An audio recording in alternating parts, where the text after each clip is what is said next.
Why did I do that?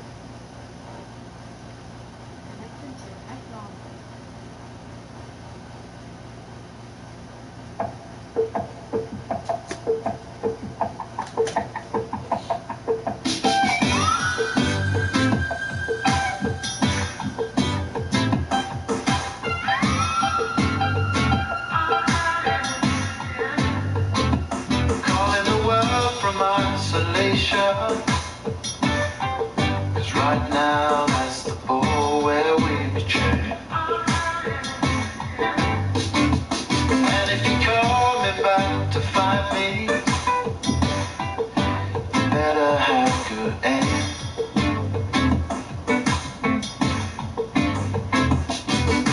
Shoot it true. I need you in the pictures while I'm calling you. Lonely twin, the left hand. Reset myself and get back on track. I don't want this isolation. See us stay in me now. Calling my heart with the rifle. 'Cause right now that's the ball where we be chained.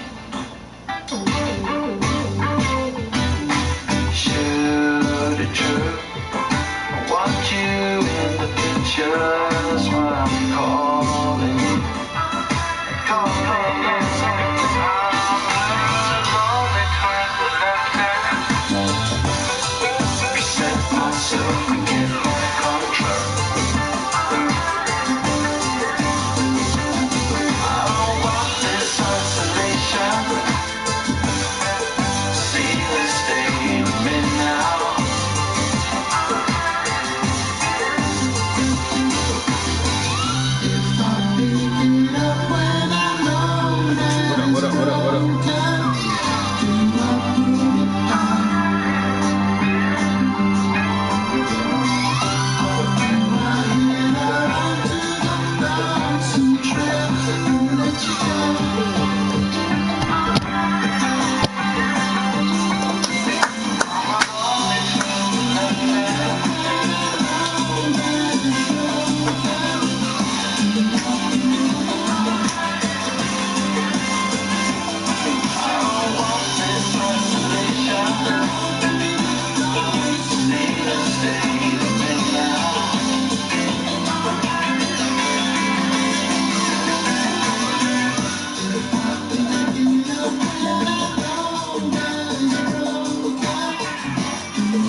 Melting my fucking brush, yo.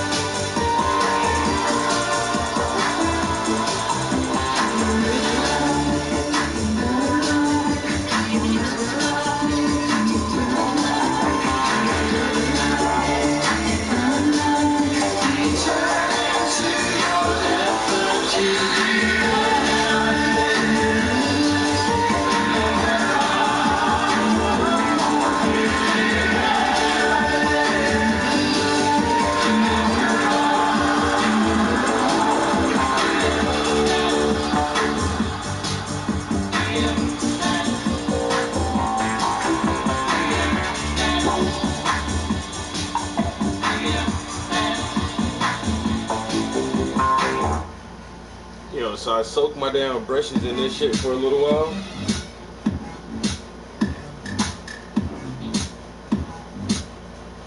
I soaked my brushes in this brush cleaner and restorer, and I just wiped the excess liquid out onto that shirt. And I didn't think much of it, so after I finished trying to dry the brush off, I just set the brush down like that. But the liquid that was on this shirt, I guess, damn near fucking melted half of this fucking plastic off this brush. That shit is strong as fuck, son. I know not to let that shit set on my damn skin for too long. Wear gloves when you handle this shit. That shit melting fucking plastic. It's in a plastic bottle though. I don't get it. That's why I thought it wouldn't be that bad. And it's not a glass bottle. It's just a fucking plastic bottle. But that shit, I don't know. That shit kind of fucked up the handle on my brush a little bit. Just from sitting in that solvent, I guess, for too long. That shit kind of melted. That brush soft as shit though. Them bristles soft as hell. Nah, what? That's what I really was just looking for that. Some of my brushes were getting stiff, like this one is fucked a little bit. I hate to have to buy a whole new set, yo. Alright. Oh, damn. I got some waffles in the toaster. Fucking hungry. Got my day started kind of late this morning. I'm about to go grab my... Well, I'm gonna go put some more waffles in the toaster. Then I'll be right back.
To the hills, but you never know what's real.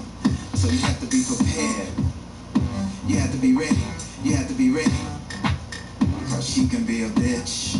And it's a wonderful thing. Hollywood. She's so seductive. She's got me looking for that dream. I bow down. She knows how to do it exactly the way I like it. Hollywood is alright. Hollywood is fragrant. Jealousy is gunfire. It makes you feel the fire. She's a wonderful thing. Jealousy is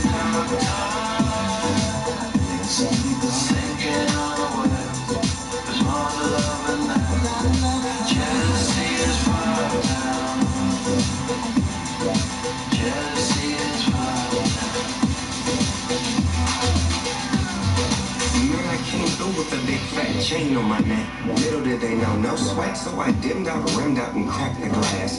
25 pounds, can you match the bag? Cause if not, raise up, I got a deal to make. And a couple bad bitches I've been making the break, waking the bank. I put the cake on the plate, jealousy in me, are we making a thing? I'ma vibe with this, Hollywood nigga, I'ma survive this shit. I do that, did that, throw your fucking wig back. Gorilla, who loves going airplane. They wanna eye me down, tie me down, knock me off, but I'm a lion in the dog pound. Now how that sounds? Hollywood is all Hollywood is pretty girl. Jealousy is gunfire. It makes you go. She's a little thing. Jealousy is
Oh, that boy got some goddamn waffles. What? The awful waffles. With the fresh strawberries. Ooh wee. Waffle. Strawberry. Some good water. You gotta have that water to start the day out. Just like my third bottle of water already. Strawberries and waffles. The IHOP syrup. Oh man. Oh yeah. Oh wait a minute. You think I'm done? Is you crazy? Oh. Hey, don't hate. Oh shit. Don't hate. I got whipped cream on my waffles. Gotta eat whipped cream on my waffles. Yo, MJ, what up? Thank you, bro. Hey,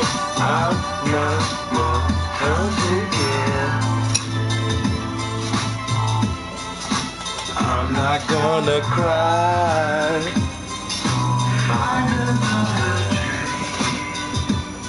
Hey, that hair though.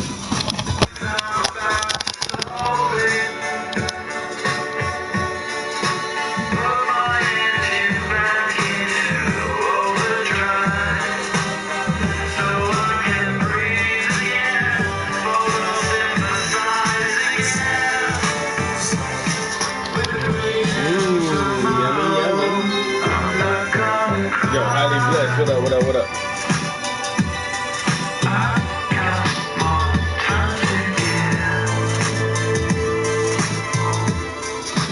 I'm not gonna cry.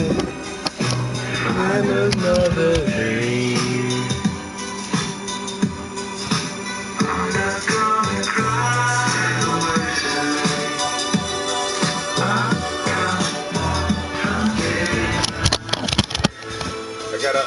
do my photos for something else to paint now. I only got I love this song. Let me take this back from the top. But I only got one more painting prepared. I normally don't get like this. I normally have at least 3 or 4 paintings ready or in process, but I'm down to 1, so I think I might not even paint for a day or 2. I need to really figure out what my next projects are going to be and start coming up with some ideas and getting some more stuff on canvas before I really hit that next project so hard. And then if I finish that one too fast, I won't, I'll be at a fucking standstill. I don't like being at a standstill. Standstills are not good, but for some reason I've had this fucking creative block for a while. Yo, this shit is going on a couple months now. But it is what it is. Everybody goes through that. And I try to tell other artists when they say, oh, I'm not feeling inspired, I can't come up with new shit. Deal with it, motherfucker. Everybody goes through that shit, bruh. Deal with it. It's not depression. You're not fucking slacking on your craft. You're not, being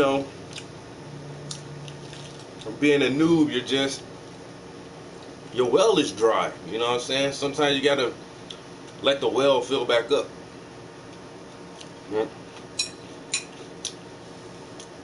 And that's why, like I said, I try to take as many photographs for my own art as I can, but at the same time, I love networking and I love working with photographers.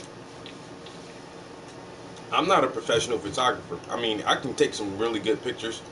I'm not a professional though. So, but when I do see a photographer who has work that I really like, that really inspires me, I love painting their shit too. You know what I'm saying? So, it's always that, that push for that creative spark. But for right now, I say, I got a block like a bitch, yo. I've been trying to think of some shit for a couple of days now. Won't nothing come to me. And most of the time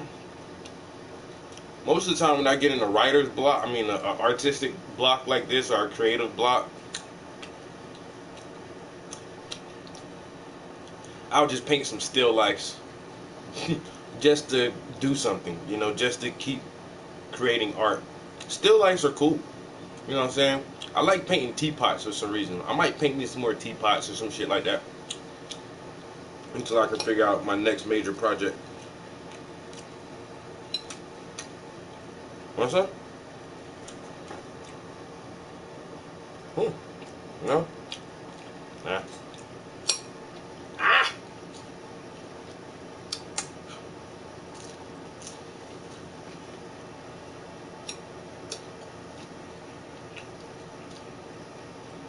But this piece right here is getting wonderful, magnificent, outstanding feedback.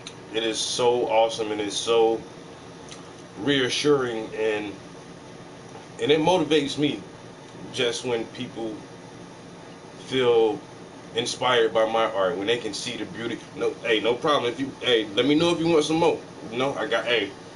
I got some syrup. If it get too dry, I'll put some more syrup on that for you. But this piece right here is really, really circulating fast as hell, and it's touching a lot of people, and it's inspiring a lot of people, and I'm getting like critically acclaimed feedback from this shit, and it's magnificent. I'm not aware of who the model is. I know the photographers. The photographers are a husband and wife couple based out of Atlanta, and the name of their studio is Creative Soul Photography, and they work with kids with natural hair. That's kind of their theme, is like big natural hair on African American kids, and I just love their work. So the individual models they use, I'm not exactly sure who these kids are, but the photographers are internationally known. They've done events in the UK and Europe and every place like that. They're all over America. Like I said, they're based out of Atlanta, but they shoot. They have photo shoots everywhere, and they were even on the news. I think earlier this year, one of their local news channel did a story about them. It's cool. I shared some of their stuff today. Like their photographs always inspire me. Okay. I like natural hair.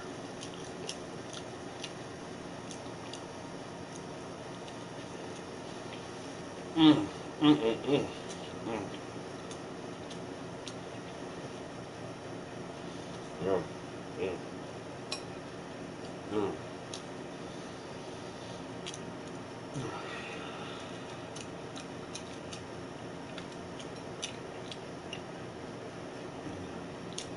Oh, I was listening to music. This this fool was talking to me for a minute. I couldn't hear nothing but the sound of me chewing.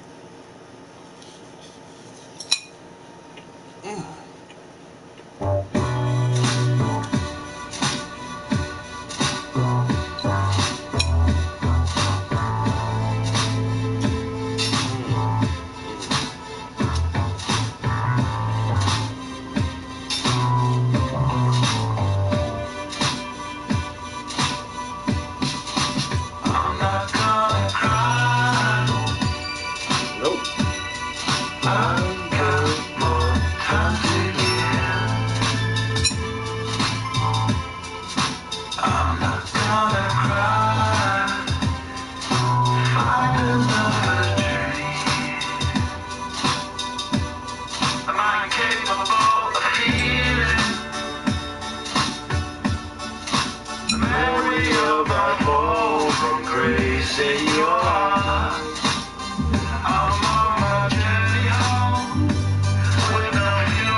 Oh, this is the best place to chill, bro. Oh man, this is the best place to chill, bro.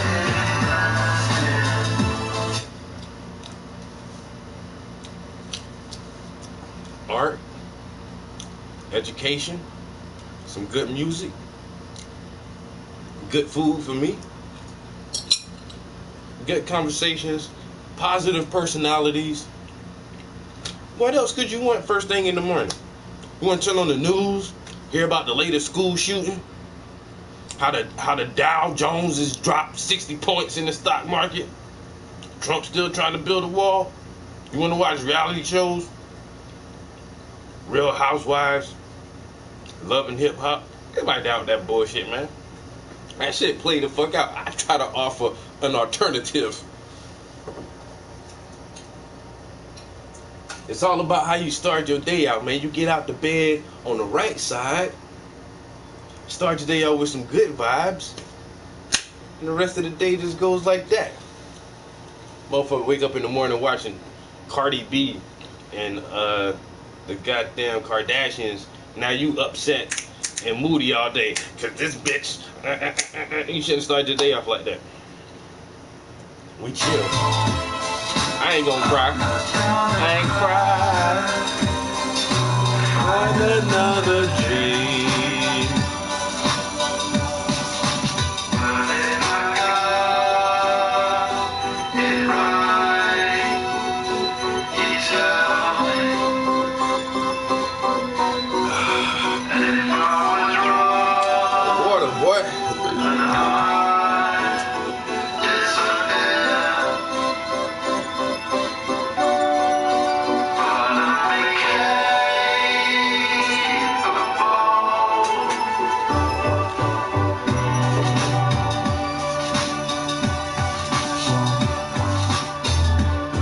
shit right there. That TV fuck you up, man. I watch TV, but I watch selective TV. What I want to watch. I got the Fire Stick. I got YouTube, and I got motherfucking Netflix. I'm not about to sit through some long network show that's corny as hell and has all these subliminally brainwashing advertisements running every 10 minutes. Buy this product, buy this product, buy this product. I can't do that shit neither, bro.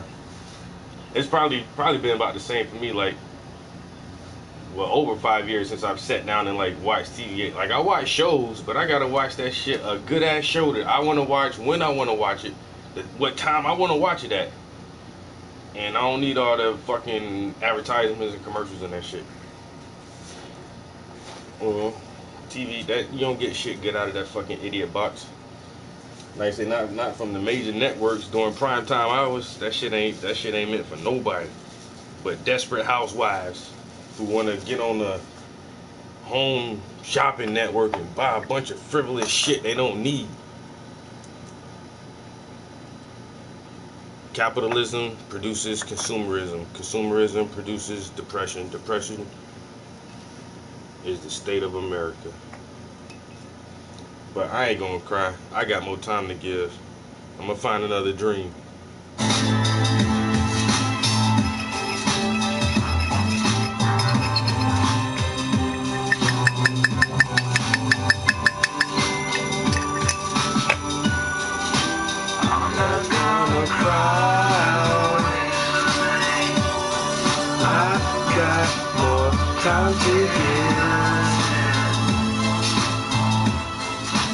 I'm not gonna cry for another dream. Ooh.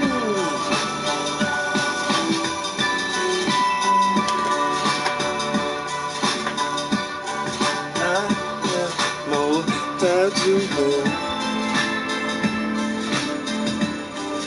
I ain't wanna do the Michael Jackson, set my shit on fire.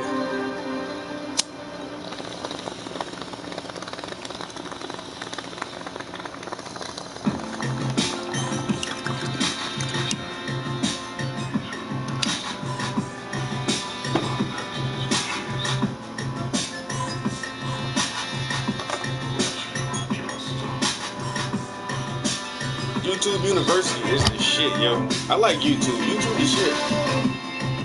When the painting is finished, it will sit for a couple of weeks and cure. This one may have to sit for about a month, maybe, because the hair is very textured. There's tons of paint on that hair, and I want it to. It's dry to the touch, but essentially it's just the skin. I know for a fact if I rake this thing, there's wet paint underneath the skin because it's so thick. So I'll let this one dry for about a month or so before I put a varnish on it, and that's about it, man. I'll let it dry, varnish it, get it wired on the back of it, and hopefully when I have an art exhibit, I'll put this on display, and I will price it so high that no one will want to buy it because it costs too much.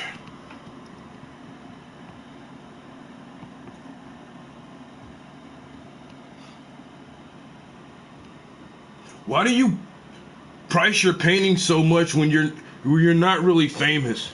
Because fuck you. That's why. You know, most artists only become famous after they die. You know what? Fuck you as well. Bye.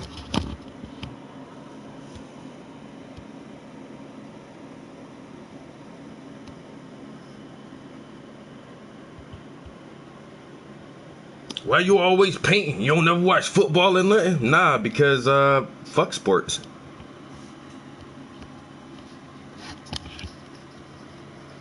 Oh yeah, and then this isn't. I mean, not bragging at all, just a little bit. Okay, well I am bragging, but even up close, okay, yeah, you can see it, but you're seeing it through the camera and then through your television screen or your phone screen or whatever. So it's going through two different visual changes before it actually reaches your eyes. So if you can see this thing in person, if you can come right here and see it in person, it looks so much fucking different, bro. I'm telling you, I always tell people that, yo, like, this camera will never do it justice. You'll never see the true colors, the true warmth and tone of these colors. You just won't see it with this camera. So I always advise everyone, come out to my shows, come to the galleries, and see it in person, man. How many hours I put in this? Come on, guys. Some of y'all been in here since day one. I've been working on this shit for like a month and a half. I probably put like, I'm gonna say at least 50. I'm gonna say at least 50, because there's probably 20 times I worked on this thing, not even streaming, you know, not even on the camera or nothing. I get in that mood sometimes where I come in the studio and just want some quiet and bang some shit out real quick. But this is about anywhere from 50 to 60 hours worth of work. That hair alone, man, it took me, because I did it one way, and then I thought I was going to do something else to it. Then I tried it, and I actually tried it off camera because I wasn't sure. And then when I tried it, it was all fucked up. I was so pissed off. And then I had to paint this whole shit all the way black again. Then let that shit dry. I had to try something different. And then that was kind of fucked up. Then I really ain't like it. Then if I finally got it to this point. And then another artist said something about that shit online. Sent me a message like, something about that hair. I'm like, dude, you don't know how long I worked to get this hair to look like that. I am pretty goddamn pleased with the outcome. You know what I'm saying? I'm happy with how the hair looks after I fucking struggled on this shit. Used like fucking 2-3 tubes of paint. Oh, yo, there's like $100 worth of paint just in the hair. Just the hair alone. Yo, you don't even know. Oh my god. I'm telling you. Have you painted famous people? Man. That question is always weird for me. Like, I have painted famous people. I have done some pop art, but I didn't paint the person themselves. I painted a character that these people play. And Danai Gurira, the lady who plays Michonne on The Walking Dead, she played Tupac's mom in the Tupac story. She was one of the warrior ladies in the Black Panther movie. Like she was in Hotel Rwanda. I think her credentials are astronomical. Like, she's a phenomenal actor. And but I love her character as Michonne on The Walking Dead, and that's one of the shows that I do watch currently. Like, I will sit through fucking commercials to watch The Walking Dead. That's the only show that I watch current. There's nothing else current that plays on TV that I watch. The last shit I just watched was fucking the Game of Thrones. Like I said, I watched that shit on fucking Fire Stick. I can watch 4 or 5 episodes, or 2 episodes, or just 1 episode whenever I want to, with no commercials. I'd rather watch television like that. But so I painted a picture of Michonne, and before I really got hooked on The Walking Dead, I watched the fucking Breaking Bad, yo. That show was good as fuck. Breaking Bad was outstanding. The writing, and that's what gets me. Like, yo, fuck everything else. Is this shit written well? I don't give a fuck who you got acting. An actor can't bring a lame ass script to life. I don't give a fuck how good you is. Look at some John Travolta roles. You know what I'm saying? Anybody roles is like, damn. Some really good actors still get like fucked up scripts and can't do shit. But Breaking Bad was so well written, yo. I love that fucking show. And it was all white people like doing dirty, criminal, underhanded, murderous shit, and it wasn't like a bunch of black stereotypes in there and shit. I was just like, yes. This is America. I was loving that shit, yo. And I watched every fucking episode of Breaking Bad. And I painted a picture of Jesse Pinkman. I forgot the dude's name, the guy who plays that character. Fuck, I can't think of his name. But I painted Jesse Pinkman from Breaking Bad. And I painted Michonne from The Walking Dead. So I didn't actually paint the celebrities themselves. Like I say, I painted the characters they play on television. But as far as famous people, I don't really paint famous people because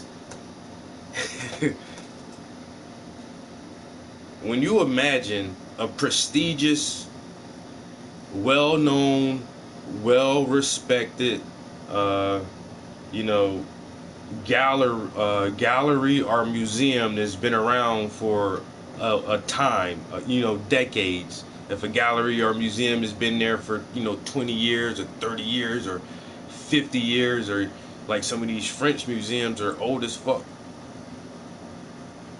When you think about the prestigious art like that, when you think about going down to the Metropolitan Museum or the fucking Museum of Modern Art, MoMA, do you think you're gonna see some paintings of Tupac or some paintings of some famous people in that shit? No. No. You ain't gonna go there and see a painting of Uzi Vert or goddamn Wiz Khalifa. Like, nah. Nobody ain't accepting that shit as fine art. I do fine art. My art is reminiscent of the Italian masters from the Renaissance of the 1500s. I don't really do pop art. That shit is not gonna last forever. You know why? Because everybody does it. If you name any famous person, their image is well known. That's why they're famous. We know what fucking Lenny Kravitz looked like. You know what I'm saying? We know what motherfucking goddamn Elvis Presley looked like. I can't paint a picture of Elvis Presley that nobody's seen or that nobody has ever drawn. Their images are, you know, drawn and reproduced over and over. Why don't you paint Bob Marley? Man, Bob Marley image has been reproduced a million fucking times. Why am I going to do the same shit everybody else does? That's why that question is so weird. Why don't you paint famous people?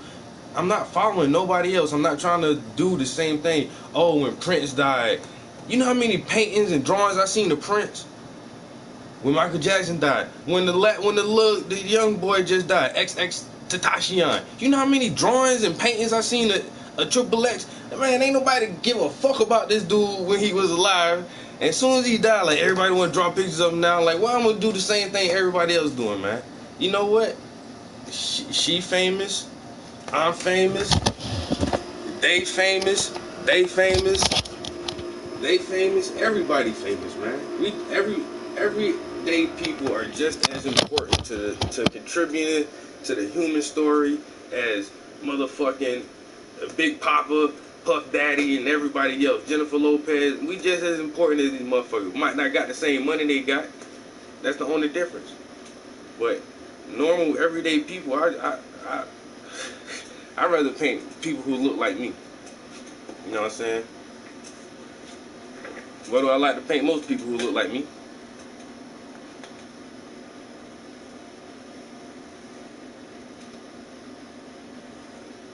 Man, I like painting people who look like me. See how he kind of look like me a little bit? See how that guy kind of look like me? Kind of favor a little bit, you know? We all look alike. You see? She look like she'd be my little cousin or something. You know what I'm saying?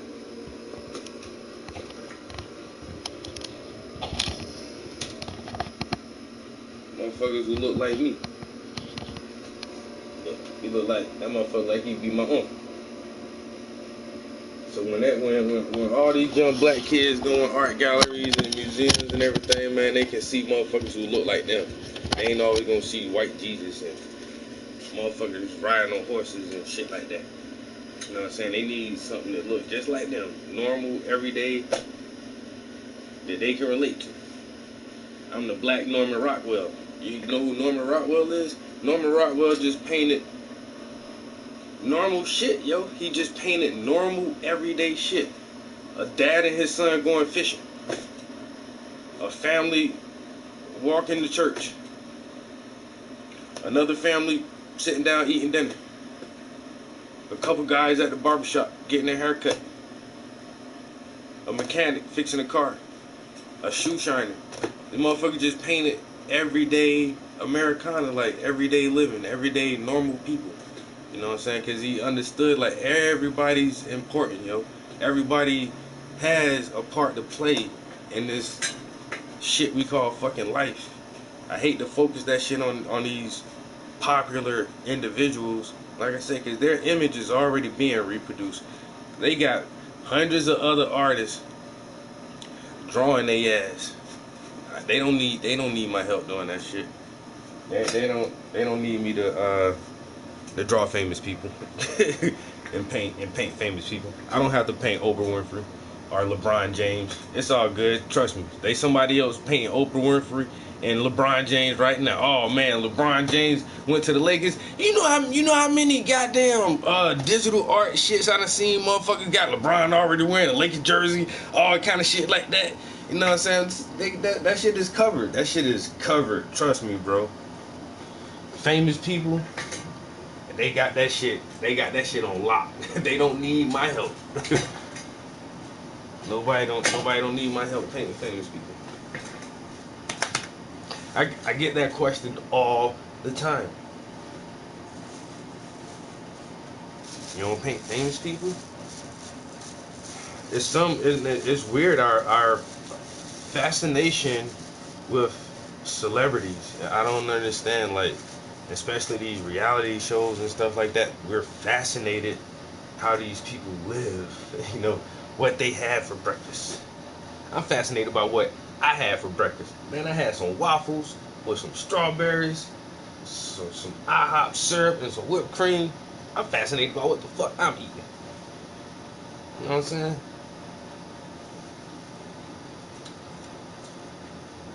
Oh, he just went and brought a car off the lot. Who gives a fuck? The Kardashians went and brought a car. I don't know. That shit is weird.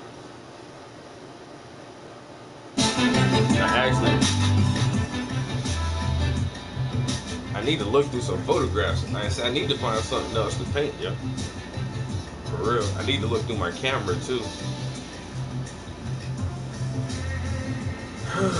Let's see. I got some. Well, this one right here is going to the finished folder.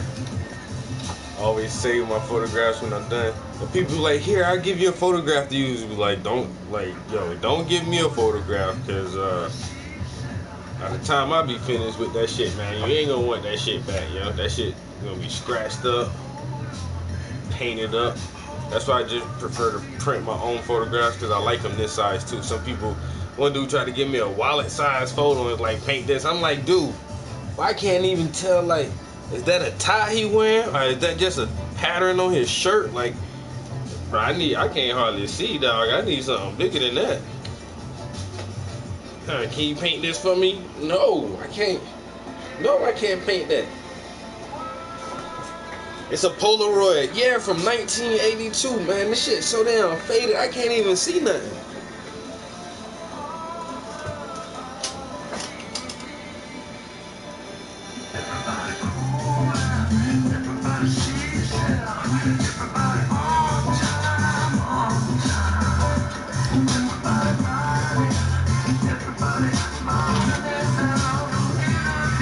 Everybody minding their own in the business. Everybody.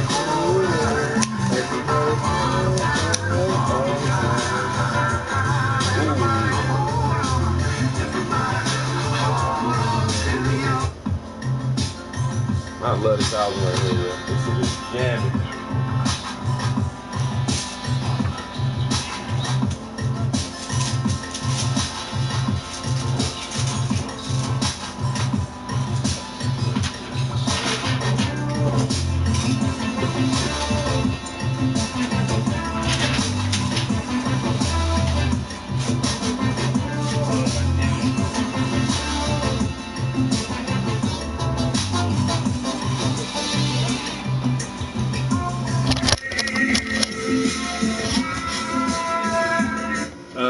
Not really. I sell more commissions than my own personal art. Cause my own shit is just more expensive. Simple as that. There, most of the time I put my shit on bigger canvases, and plus just for my own original ideas, I feel like I have to charge you more for a piece of my idea. You know what I'm saying? If you want a commission from me, and you just send me a picture, I don't have to think about anything really. You send me a picture, if it's good enough where I can paint it, I can start painting. You know what I'm saying? But for my own pieces, I gotta visualize this shit. You know what I'm saying? First conceptually, and then actually bring it into a perspective in the real world. I had to hire models, get props, photograph it myself. You know what I'm saying? And then once I get the photograph, then I can start the physical part of it. But you know what I'm saying? Just coming up with the whole thing. You know what I'm saying?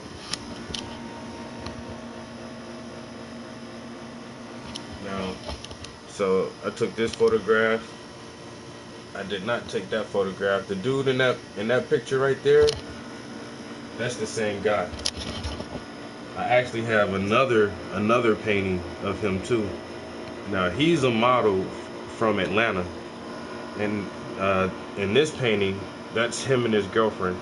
And I did another painting of them two together. They're sitting in the kitchen, and she's sitting on the stove, and they're smoking blunts. It's a hot ass painting, yeah. But so that's their photography, but they're awesome photographers, yo. And that's him with a different model. Now, the Reader series, I photographed that picture, and I had my girlfriend photograph that picture for me. She took the picture of me. I photographed that picture. I took this photo. I took that photo. My whole Dank series, those are self shot. Like I just had my camera on the tripod, so I took all the Dank series myself. The same thing for my Complex Ion series. I photographed these myself. These two pieces I'm working on, I did not photograph these. But like I say, I like working with other photographers because I'm not by any means a professional photographer. I'm still pretty amateurish, trying to learn all the functions on my old ass Rebel T3. But still, even when I don't photograph it, I still price it as if I did photograph it, just because it was my idea to paint it in the first place. You know what I'm saying? It struck me as being so beautiful that it's like I had to reach out to the photographers like, yo, can I paint this please? Alex Jones in the building. And then like my homie, me and him we just got cool over social media, man. Like he does a lot of positive stuff, you know what I'm saying? And he puts out a lot of positive images from his own personal photography, and he always compliment me on my paintings and stuff. And so we was like, man, we need to collaborate and do something. So he had this whole series of photographs that he did, and one day he just sent me like 15 pictures. He was like, yo, use whichever ones you want to. You can use one of them or you can use all of them. And I was like, yo, that's what's up, yo. And I really appreciate when photographers do that, because it's hard as fuck for me to get models for the most part. And I pay my models, and it's still like, I don't know, people just, the area I live in, people aren't inclined to do artistic shit like that. They're just not. Motherfuckers around here like bars, tattoo parlors, and pizza shops. Like arts is like the lowest shit on their fucking list. And they'll be like, yo, business card. I'm an artist. I'm always looking for models. If you would like to model for me, you know what I'm saying, just contact me and we can talk. We can discuss some things. I pay $20 an hour. Normally it's like a 2-hour shoot, and I pay a motherfucker $20 an hour. Still don't want to fucking model for me, and it's like, what the fuck? But you'll take selfies all day and take 10 pictures of your fucking lunch and put that shit on social media, but a motherfucker pay you $20 an hour just to sit somewhere and look pretty and take a photograph. Motherfucker didn't want to do that shit. It's the weirdest thing, dude. I swear. I got fucking folders of old shit. I have some folders of shit that I may have did or not have done.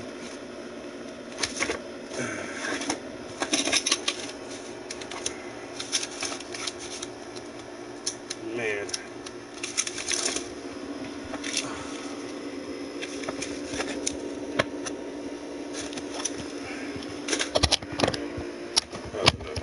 I gotta find something else to paint. What's on here?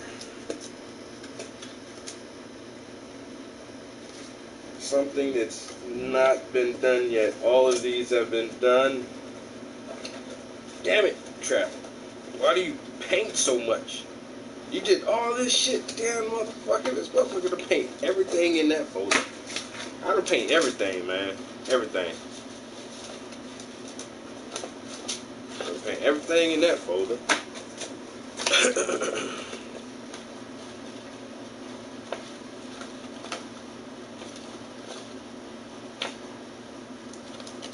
Bruh.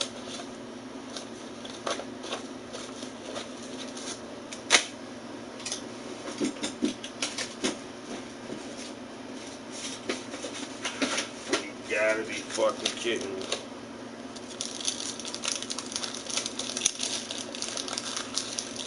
A painting I'm most proud of? Yeah.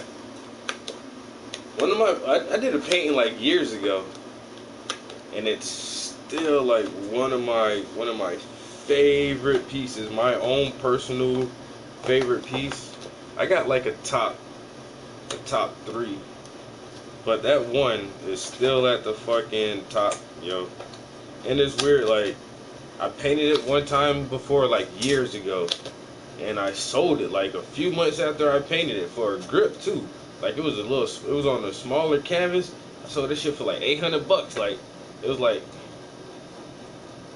maybe 2 months after I painted it, because I remember, like I say, sometimes I let my painting dry for a couple weeks before I put a varnish on it. But I can remember, yo, like that shit was dry for a couple weeks. I varnished that bitch, and then I heard about a gallery show that was coming up, and it was like in a few weeks. I was like, yeah, just got this piece done. So it was probably like a month and a half, 2 months. I put that shit in the show, and matter of fact, all right, this the gallery director told me this. She said before opening day, well, you know they got to have the art hung before, you know, opening day. It has to be in there. But her shop was still open, you know, before opening night. And she said some lady walked in there. And as soon as she walked in the door, she looked at the wall and walked straight to my paint. She was like, I want to buy it. She's like, she didn't really look at the price. And the gallery owner was like, whoa, wait, whoa. We got a show coming up. Can we just keep it on the wall for the show? She's like, how long is the show? She's like, it's just gonna be for the month. She's like, I really want it though. She's like, you can get it, but can you just let it stay? Like that lady wanted that shit out of there that day, but she paid for it and everything. And then like that next year, I'm doing what I'm doing now, trying to find something to fucking paint. So I'm looking through some folders and shit. And I pull out that damn picture of that shit. I was like, you know what? I think I'm gonna paint this shit again, yo.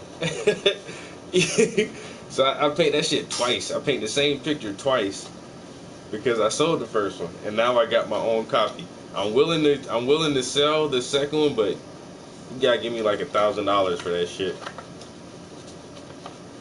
I'll sell that shit for $1,000. Yo, I started this and I never finished that. Here's a painting I started. I just snatched this picture off the internet. I hate doing internet pictures. That's why I didn't finish it. Oh, here's a picture my homie sent me. I could do this, but the light, you know what?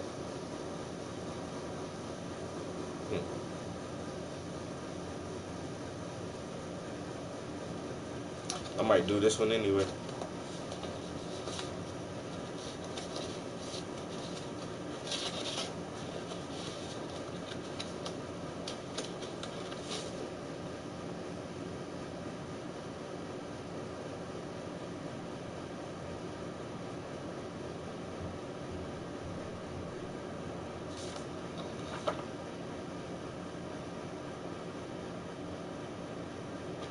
I might have a painting.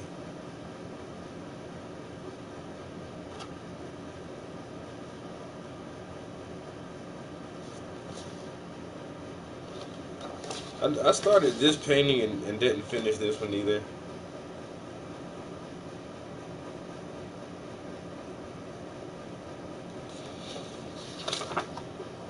I actually took this photograph myself too. So I never used that photograph. This is a bunch of my nude stuff. So this is a nudie folder.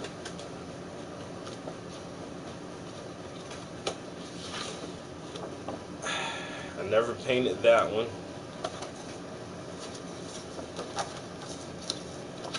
Or this one.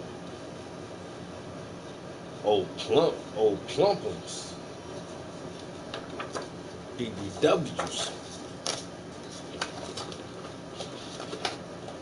So I could, like I said, I just was fucking around on the internet. I was like, I might try to do that. But then I'd be hating, like, painting shit off the internet.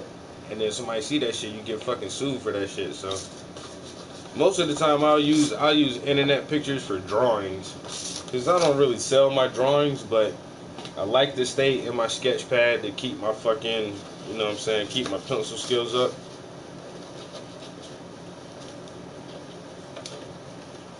Ooh.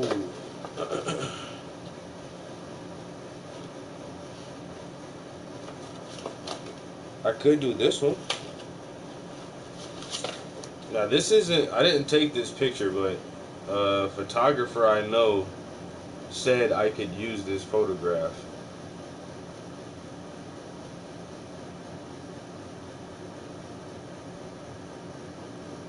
That shit is hot though.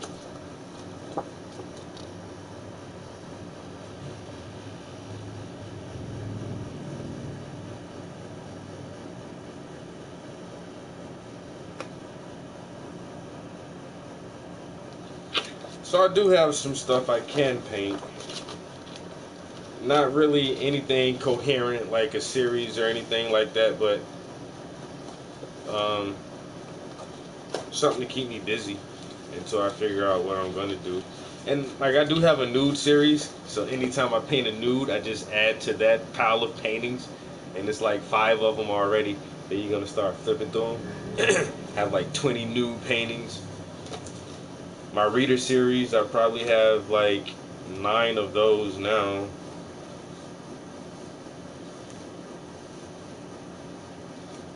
You guys saw my nude paintings. Everybody saw the paintings I did of myself naked. Y'all want to see those?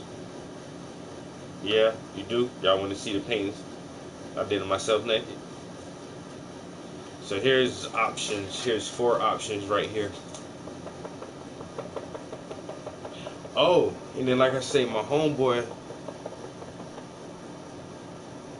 I do got those other photos, but I never printed those out. I think those are in a email.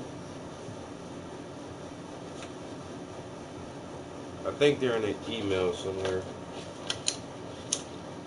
Alright, so I'm gonna just hang on to these right here for a minute.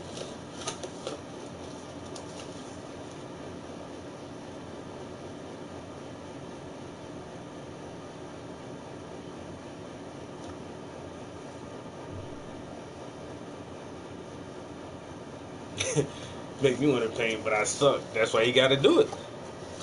If you suck at painting, you gotta. That means you gotta paint. If you want to do it, if you want to paint, if you enjoy painting, if you think it's fun, but you suck at it, just keep doing it. If it's fun, if you like doing it, keep doing it, and then eventually you'll get good at it. That's all there is to it. You make me want to paint, but I suck. Well, go paint anyway. Fuck that. Use all the cheap shit. Get the cheapest brushes you can find. Get the cheapest paint you can find. Get the cheapest goddamn canvas you can find. And if you goddamn enjoy that shit and have fun with that shit, then you might want to invest a little bit more money. I might get a nice brush this time. I might get a good tube of paint this time.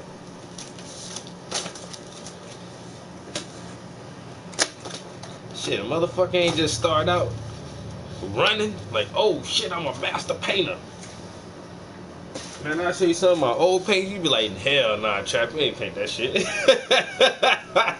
Hey nigga, what the fuck is that?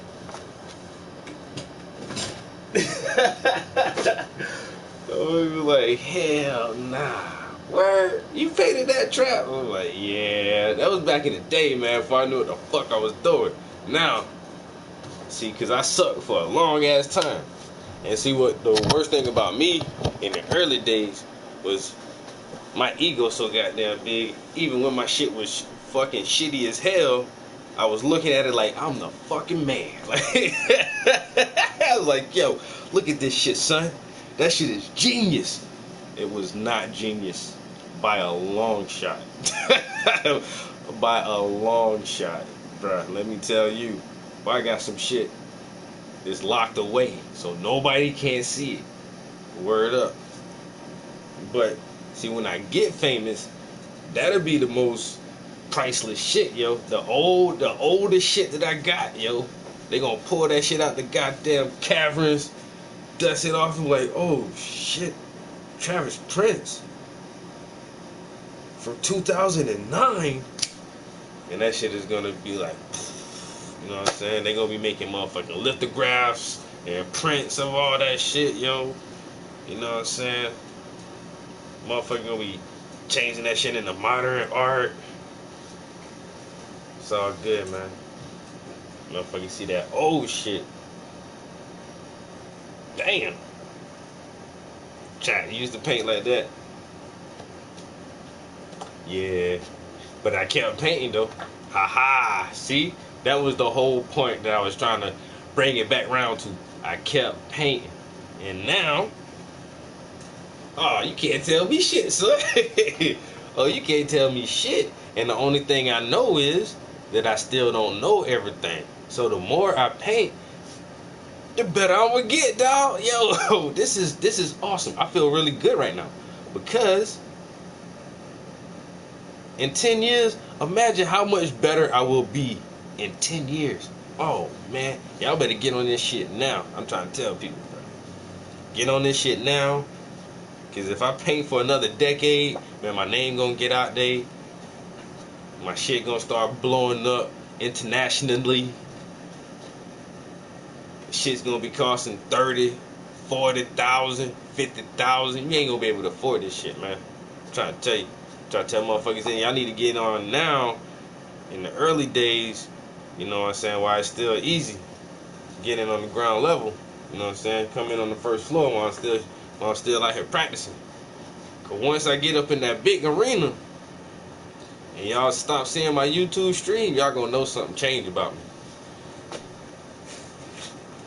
Y'all gonna know something. Damn, y'all gonna see that shit on the news, like, yo, ain't that motherfucker from the PlayStation? Yeah, that was me. The new Bob Ross.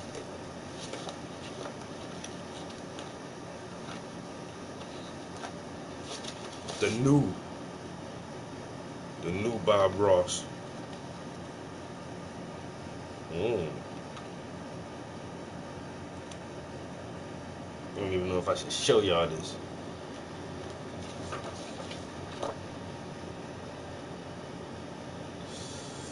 Got that gun. Yeah, murder. Ooh. I never painted that. I'm trying to tell you, bro. I almost had it last year. I thought my day had came. I got an email. I still got the email, even though they never called me back. I got an email from Viceland TV saying they wanted to take my YouTube show and make it into a real show and put it on network. I was like, hell's yeah! And so I did a whole Skype interview and everything. I think my interview was really fucked up though. I was nervous as shit. I was interviewing for a goddamn TV network. But I don't know. They made me sign an agreement saying that I couldn't audition for any other network or any other TV show for a year, just in case, MTV or BET came knocking at my door. So it's called like a holding contract. It's already expired. I think it expired in May. So whatever. Viceland never called me back, but it's all good because I didn't go looking for Viceland. I didn't apply. I didn't email nobody at that network. Motherfuckers came looking for me and sent me an email and gave me an interview. So, that's how many times you gotta get denied before you actually get accepted. So that was one. I'm just waiting for some more. I gotta get some more no's before I get that yes. But that just let me know that I'm one more no closer to my yes. So once again,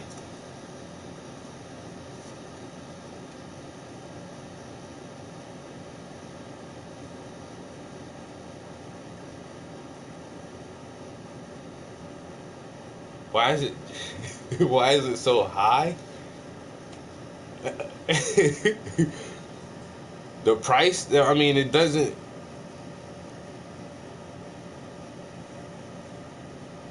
Why is he so high? Because he smokes the blunt. I don't fucking know. Mona Lisa just got that fucking Cheshire cat grin.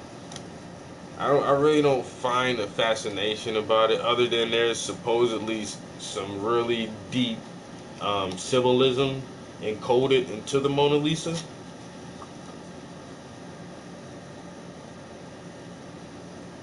So it might be that. Some people say it was fucking it was actually a picture of Da Vinci himself made into a woman. There's all kind of weird things about the Mona Lisa. That shit's not even that big. It's not like a big ass picture. That shit is like this, yo, and it's painted on a piece of wood.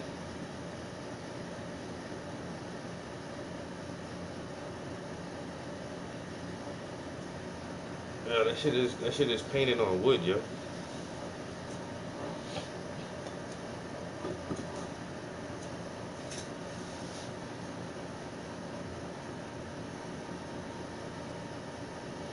Hmm.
I get all the fine ladies because I'm fine, not because I'm an artist. Damn.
always been a artist, yo. That's me from like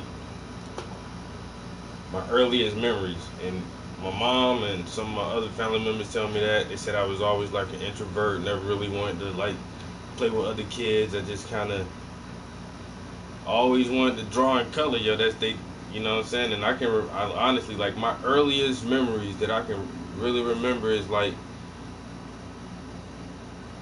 some fucking coloring books, yo. I just remember that shit good as hell, yo. Like, I just always loved to fucking draw. Any little kid, you give any little kid a pencil, a marker, or something, they're gonna mark on the paper, then they're gonna mark on the floor, and mark on the wall.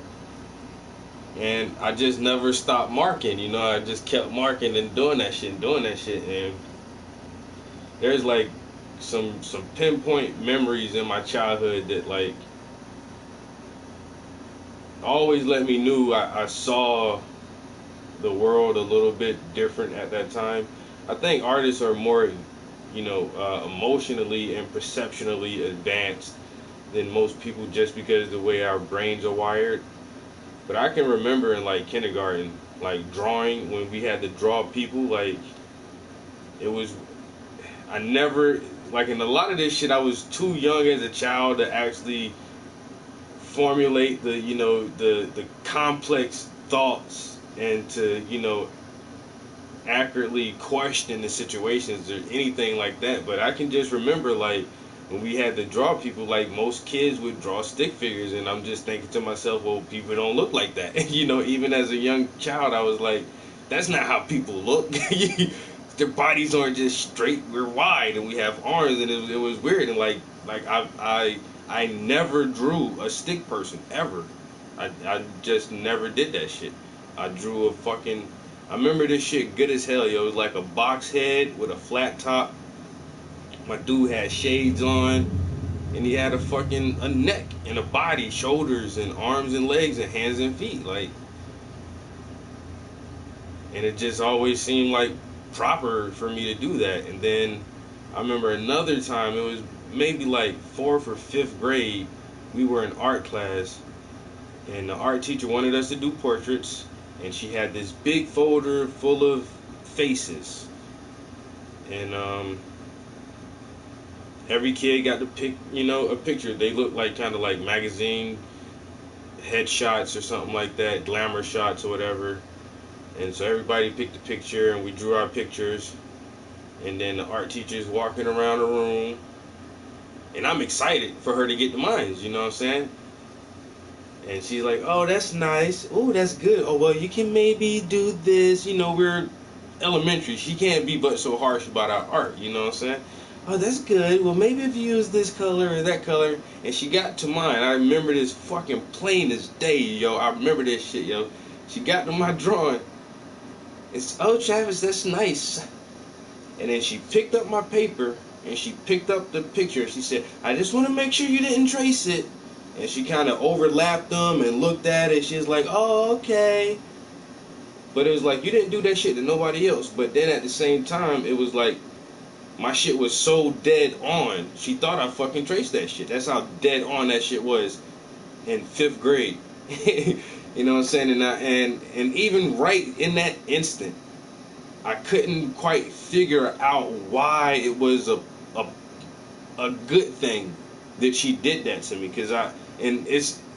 I still look at it weird, you know what I'm saying? Because she never explained herself, for one. And so for a long time I thought it was negative and this and that, but I look at it as a positive now. And it's like, you thought I traced that shit. I'm good, bitch. Ever doubt my pencil skills. And then like, you know what I'm saying? Like all through elementary, I just never, like, I was just the shit, you know?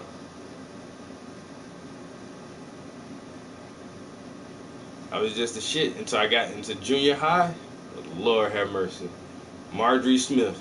Yo, Mimi, if you watching this shit, you still like my arch nemesis in the art world. Like, nah. But we cool as hell. Nah, she actually liked the last painting I just did on Instagram. But Marjorie Smith. Oh my God, cause we come from a little small ass town. We got like 4 elementary schools, and when I was coming up, we only had one fucking middle school and one high school. That's the population of the town wasn't big enough to, necessitate more. We didn't need more than one middle school, one high school. So, uh, there was, some private schools and things like that, but just how the demographics of our town, uh, mostly 50-50 for the most part. And it's, I know I went to an all black elementary school, and I never went to school with white kids until I got to fucking middle school. But Marjorie Smith's she's not white. She's a black girl. But she went to a school where, it was more mixed and integrated. And so, but I saw her art in 7th grade, and it was like, what the fuck? This girl can draw better than me. And I was mad. And then that was the first time I tried to be better than somebody. Like, I literally tried. That's when I tried, dude. Like, you don't even understand, bro. Like, I was trying. And all before that, I never had that feeling like I gotta be better at art. It was just always so natural to me. It's just a project. Oh, well, read a book. We're gonna draw a character from the book. I just drew the character. You know what I'm saying? My shit was just better than everybody else. Is just like natural. But then I ran into Marjorie in 7th grade, and it was like, what the fuck? I gotta do something different. But then I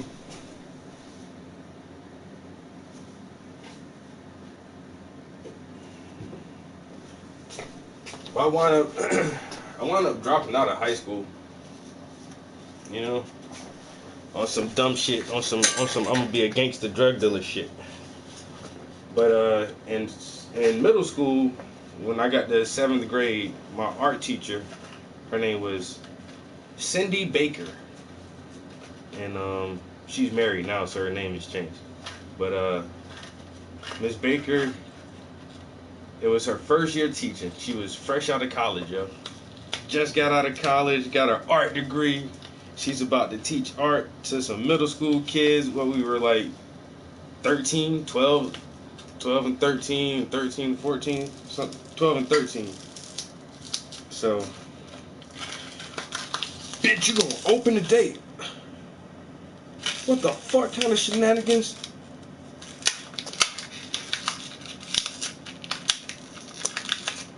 Literally had to shred the whole pack. But she was an awesome teacher, man. Awesome. Yo, my middle school art teacher, she was so awesome. She had this fire, and she was so driven, and she loved kids, and she wanted to teach. She loved art, and she was living her dream, you know what I'm saying? And you can tell, because that shit rubbed off on us. Like, she was so inspirational and want to teach. She just really, really wanted to teach us art, yo. And she showed me so much shit in middle school. And so for 7th and 8th grade, she was my art teacher. And then me being the super genius that I am, my 8th grade year, there was talks about a new school that was opening up. It was called a magnet school, where they take the brightest kids from all the surrounding counties, not just towns, or cities, but the counties in general. So where I was at, it was Darlington County, Florence County, and Marion County. And the school was supposed to, they called it a magnet center, where they would take all the brightest kids from the surrounding areas and bring all of them to one central school and teach us there. And it was really hard to get into that shit. First of all, you had to have maintained an A/B average for your entire 8th grade career. You had to have 3 recommendations from 3 different teachers.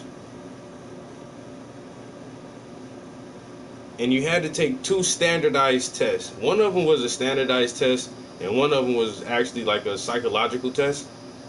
And you had to pass all that shit, and then your name was entered into like a raffle. You know what I'm saying? So even if you passed everything, it wasn't even really sure if you were gonna get into the school. And somehow I got into that shit, yo. Like, actually made the cut and got accepted into the high school. And so of course when we're signing up for classes and everything, I'm gonna take fucking art. Of course I'm gonna take art. And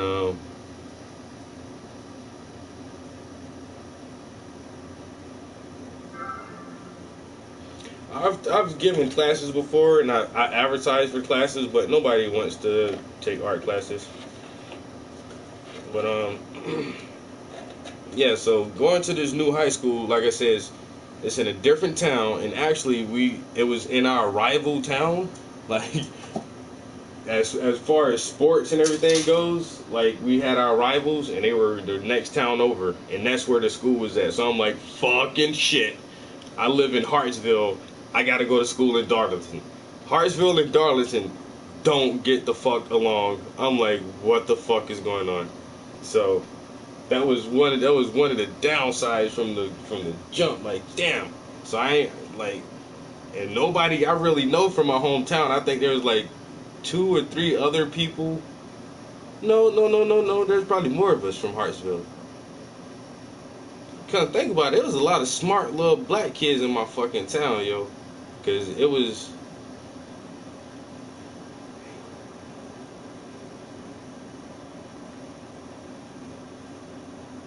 probably about 8 or 9 of us just from my town who made it into that school, yo.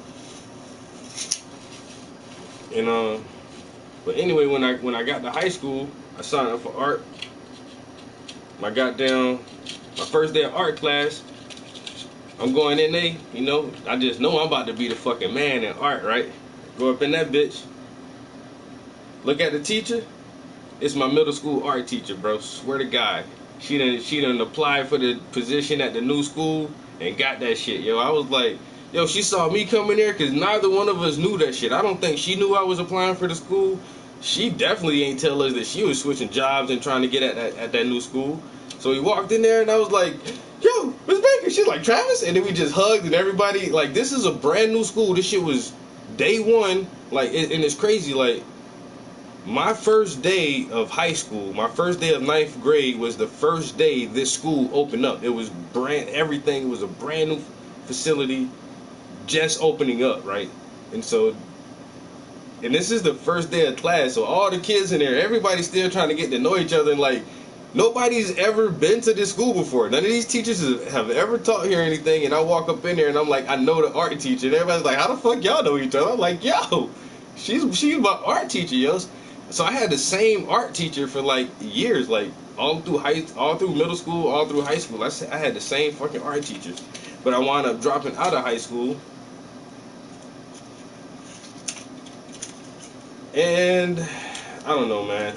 I moved to Philadelphia and ran the fucking streets for fucking a couple years and shit. I had a kid. That shit kind of slowed me down. I stopped selling drugs and all that shit, man. And I don't know, man. For a long time, I just didn't do art, yo. I didn't. That shit was like the furthest thing from my mind. I'm trying to rap. I want to be a rapper and a drug dealer, and now I got a son, and you know what I'm saying? I wasn't even thinking about art. Then me and my baby mom broke up, and I moved back home, and I don't know.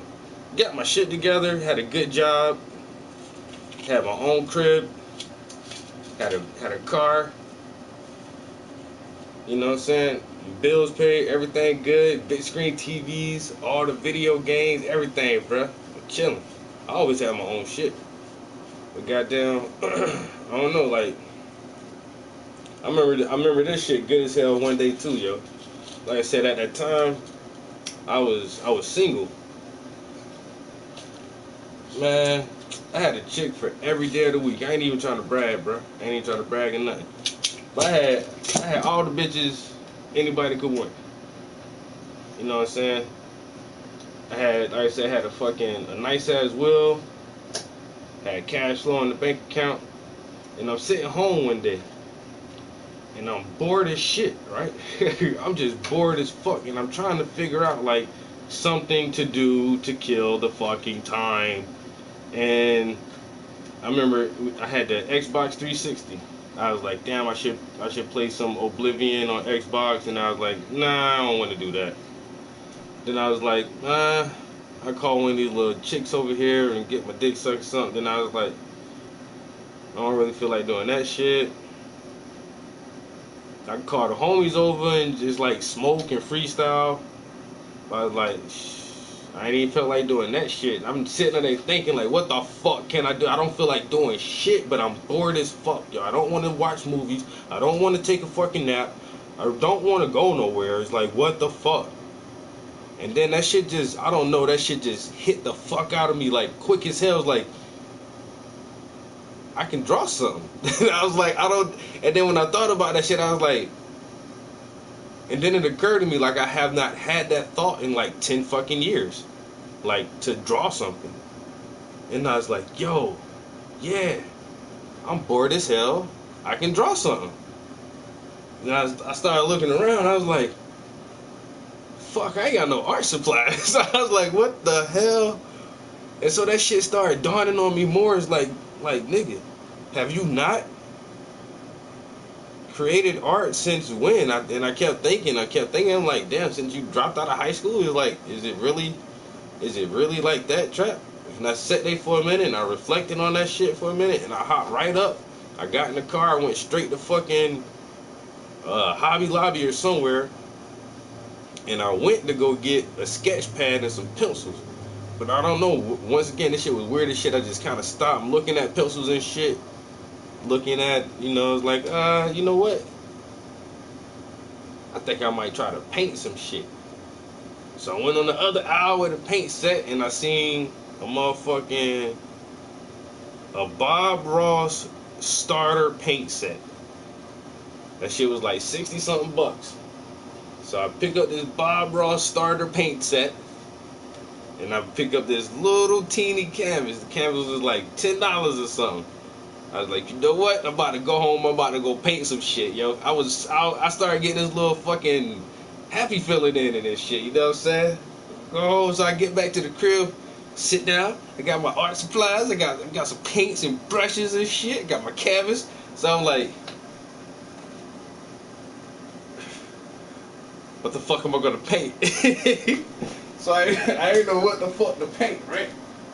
So I'm like, damn. I'm thinking. And once again, yo, this the time frame I'm dealing with right here. Yo, this is when the first Afro Samurai just came out. And I had just got finished watching that shit. I was like, you know what? Well, I'm gonna paint Afro Samurai, son. Yo, and I still got my very first painting that got me back on the road to being a fucking artist. You know what I'm saying? That shit just took 10 years and ultra boredom. I don't know, like I said, I felt so fucking bored one day where nothing couldn't satisfy that shit until I remembered I'm an artist. And ever since I remembered I was an artist, I have never forgotten that shit. And I have painted almost every day for the past almost 10 years now. I did this painting in February 2009. So next year, February next year, be 10 years that I have consistently practiced my craft and consciously made an effort of trying to perfect my craft. Yeah, so I went from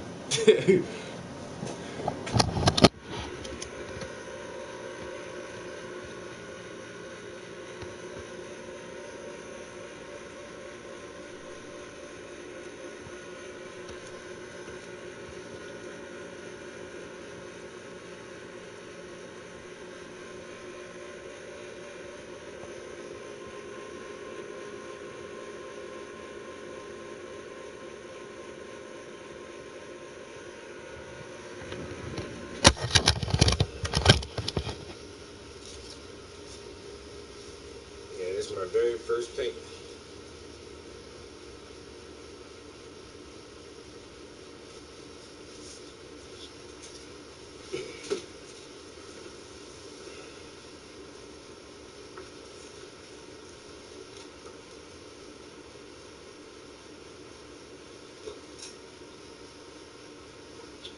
I wonder what size canvas I should put this on. Matter of fact, I already know. I got a grip of these fucking 24 by 36s. Actually got too many of these motherfuckers. I gotta use some of these up.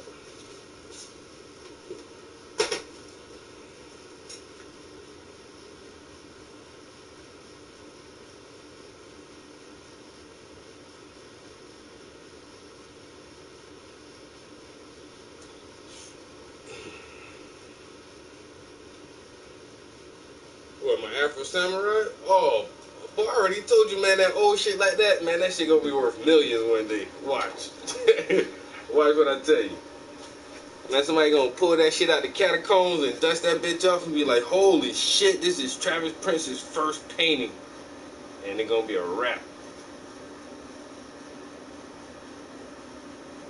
A special canvas? What do you mean?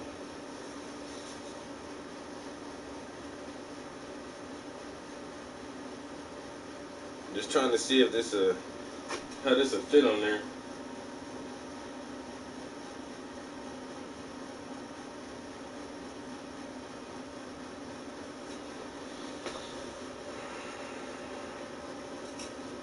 Yeah, checkmate. Like I try to tell that story as often as I can, man. Cause it's never too late, bro. I keep thinking like, you know, what if I would have pursued? What if I would have stayed in school and pursued art? You know, that entire time, I still wouldn't be the person I am today. You know what I'm saying? Life makes you who you are. You know, your experiences, the people you meet, the places you go, build your personality and who you are. So I'm happy with the person I am. I love myself, and I know that comes from the experiences that I have. And maybe, you know, just always trying to use my experience to feed the youth. You know what I'm saying? Don't go out there and bump your head and fuck up. I got a whole plate of experience, son. Let me tell you about some of this shit, cause it's harsh to get a fresh plate for yourself. You know what I'm saying? Go ahead and eat off some of my experience, and try to just guide them in the right way. You know what I'm saying? Shit, ain't much else we can do, bruh. Don't regret. Don't dwell on regrets and reminisce on the past and all that shit. You know what I'm saying? It is what it is. Goddamn, you gonna keep going forward or not? That's it. I don't stop painting. I don't stop painting. God damn it, I'm going forward. Fuck all that shit that happened way back when. That's important. Like I said, it's who made me. But goddamn, what's that little thing? I can't say it word for word, but they say goddamn that's why your windshield is bigger than your rear view mirror. You don't need to look in the past too much. Every once in a while, just glance up at the mirror, make sure that shit ain't coming to get you. But shit, your windshield big as hell, so you can see everything in front of you. You supposed to be looking forward, man. Your rear view ain't but so big. You know what I'm saying? Nobody ever hired me for no street murals. I mean, I done tagged my fair share of shit. I ain't never do like no big ass mural with nothing. You know what I'm saying? Multicolored and do a portrait on the side of a building. I ain't never do nothing like that. But yeah, I done tag all kind of shit, yo. I done tag train cars. I done tag old abandoned buildings.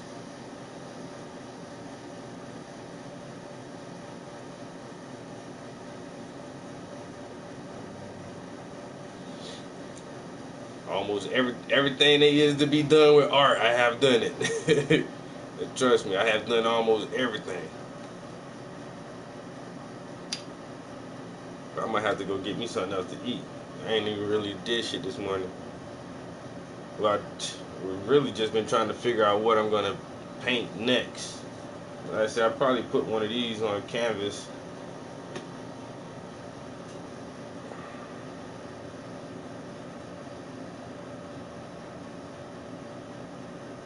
My girlfriend hair is everywhere, yo. I swear, God, yo. Her hair be everywhere.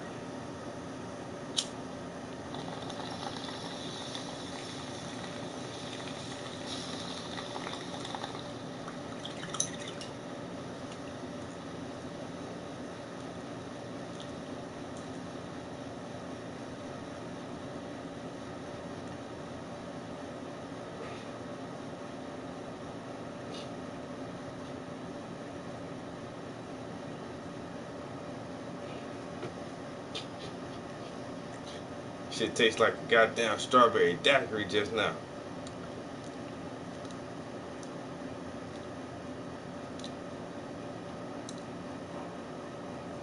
Hey man, the size of the canvas doesn't matter. It's the depth of the detail. It's a small canvas. So what? Danger. Strawberry daiquiri. Well, that shit hit me right there in that little sour spot. Like, damn. I like that. I like that little strawberry taste.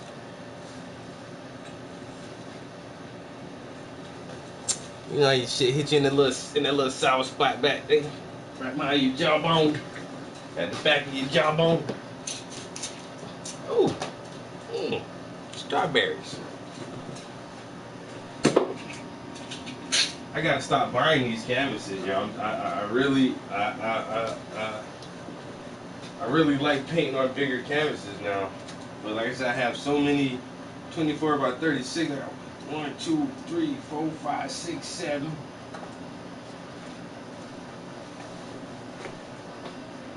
8.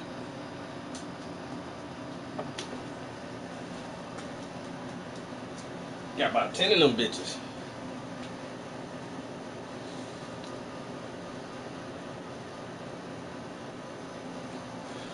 Oh, yeah. Rub it in, Chris. Rub it in.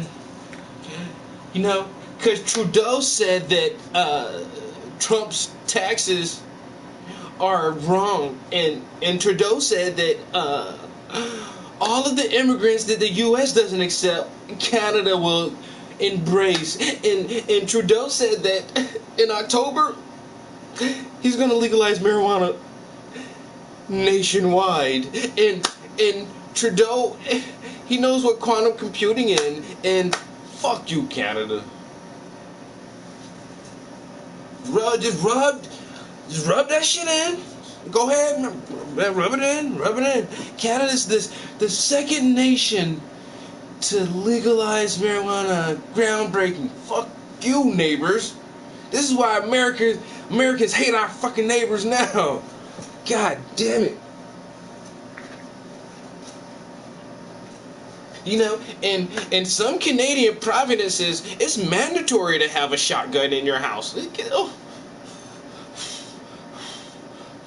Free healthcare.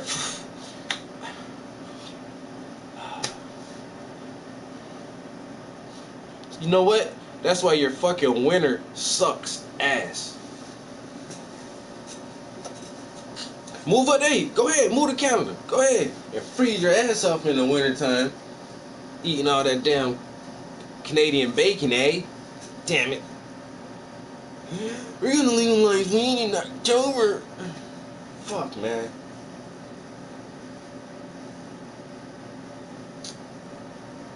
You lucky little devil. You lucky. Ooh. Boy. Why can't America just do that shit, man? Mother suckers. Damn, you lucky little bastard. I can see it right now. Yeah, so like I was saying, man, caught a whole leak in the basement, shit flooded out. Plumbers try to charge the shit out of me, man, but I really don't care. It's all good, man. It's all good.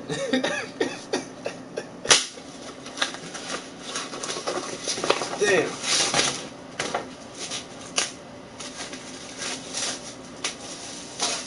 Cat Williams say, everybody know weed got THC in it, but they got something else in it called fuck it. When shit be going wrong, everything going bad, you smoke you some weed and just be like, man, you know, they gonna cut the lights out, but fuck it, I'll use some candles. Trump said he'll legalize it. He did, and that's pissing me off. I don't want to like this man. I don't want to like you, Trump. Don't start doing shit that makes me like you, like legalizing bud. You know what I'm saying? If you put an end to marijuana prohibition, Trump,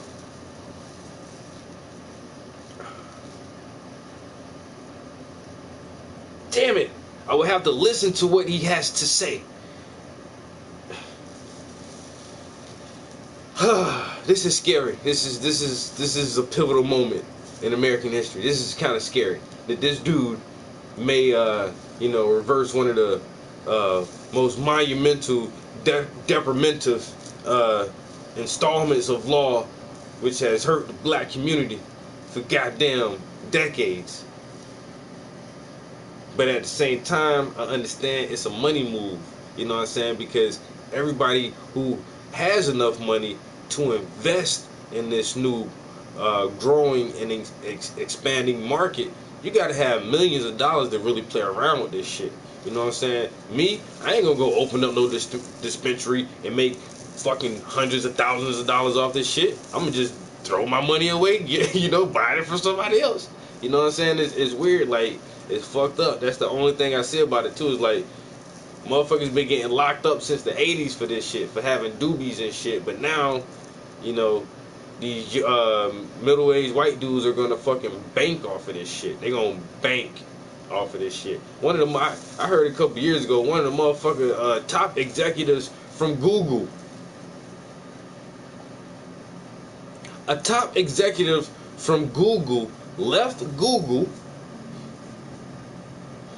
to invest in the marijuana industry. So this motherfucker see a trend coming. He sees it. People see it coming. But you gotta have the money. You gotta already have the fucking investment capital to bank off of this shit. And everybody else is gonna be like a peon, just like cigarettes. Shit, cigarettes a $1 billion industry. I don't get no profit off of that shit though. You know what I'm saying? I don't get in trouble for having cigarettes on me either. So that's the only plus. You know what I'm saying? Once again, Trump, don't make me like you, man.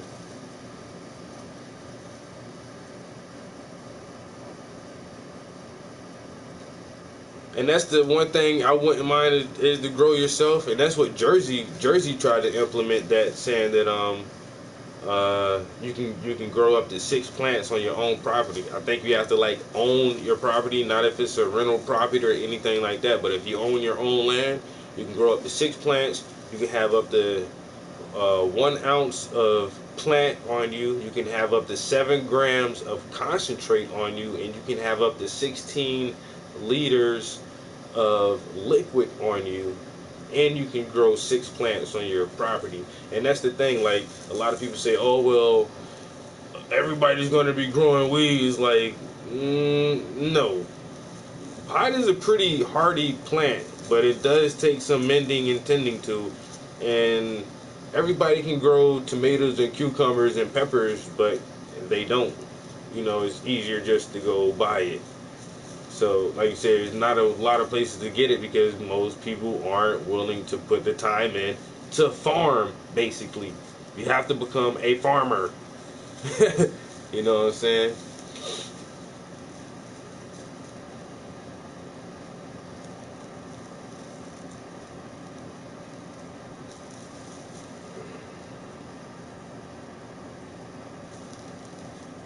But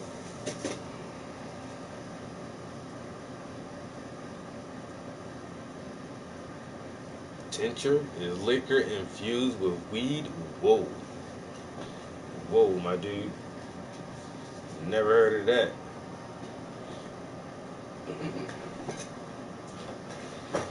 I don't think my body can tolerate some shit like, is liquor in weed, it's like that's the thing. Like smoking and eating it is two different things, yo. You get a really different effect from that shit being digested in your stomach.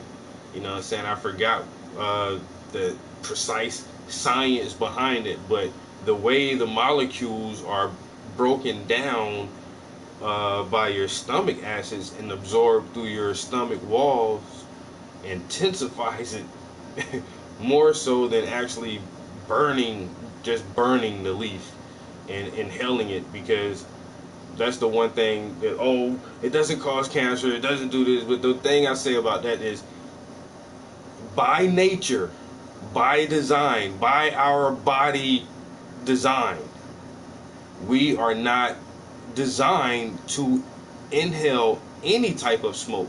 That's not how our lungs work. We don't breathe smoke. We breathe oxygen, and that's the only thing that should go in our lungs. If too much smoke gets in our lungs, we suffocate. If water or anything like that gets in our lungs, we suffocate and we die. So there's no way around that. You're not supposed to smoke. By nature, your body is not built that way. But by nature, you are supposed to eat. And some people say we're fucking the human body should be a vegetarian, or maybe a omnivore, but definitely not a carnivore. A herbivore or a omnivore.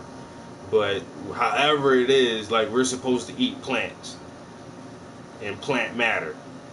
So, if you just, foraging around looking for nutrients and you come across some berries and then some bud and then you eat all that shit, you're gonna get fucked up. But what I was saying is, eating it is different.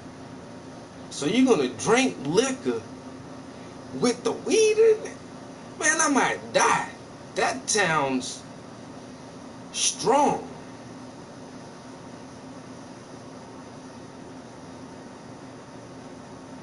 Yeah, that sounds really strong. I don't think I would even want to drink that. It's weed infused liquor. Let me stop you right there. Let me start right there. I only like fruit infused drinks. I don't need that many RPMs at one time, man. That's too many RPMs at one time. Shit, my dial don't go that high. You know what I'm saying? I idle about 1.5 RPMs. You know what I'm saying? If you got some weed and some beer, that's about 2 RPMs. Other motherfuckers be on that coke and all that other shit, man. And now you got liquor with weed in it. That sounds too much. That sounds too much, man. Ooh, I want. that sound too much, man. Just a little sip, just to try it.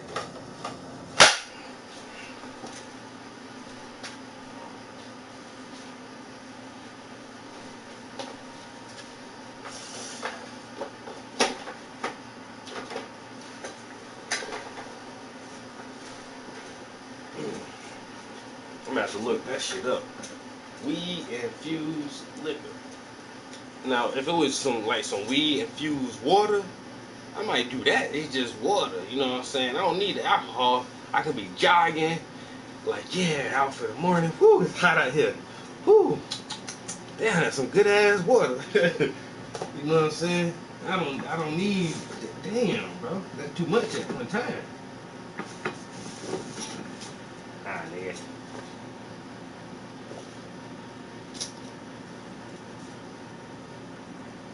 Yo, Zero Killer. Yeah, I sell my paintings. Why, you wanna buy one? Huh? Do you, huh? Do you wanna, huh? You wanna, huh? Don't ask then. I got some Ming Da. You know what kind of tea this is?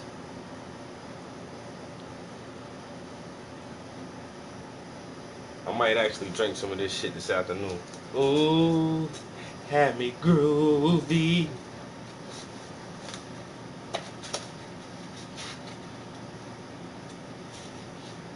That green Ming Da. Right, let me tell you now. That shit is something serious.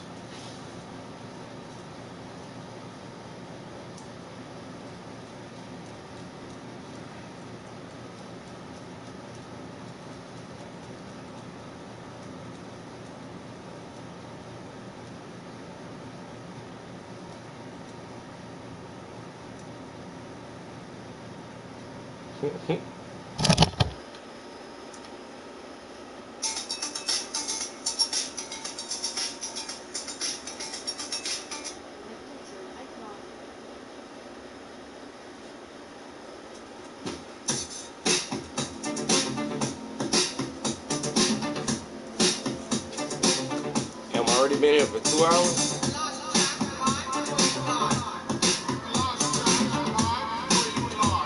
I don't even feel like I've been here for 2 hours, yo.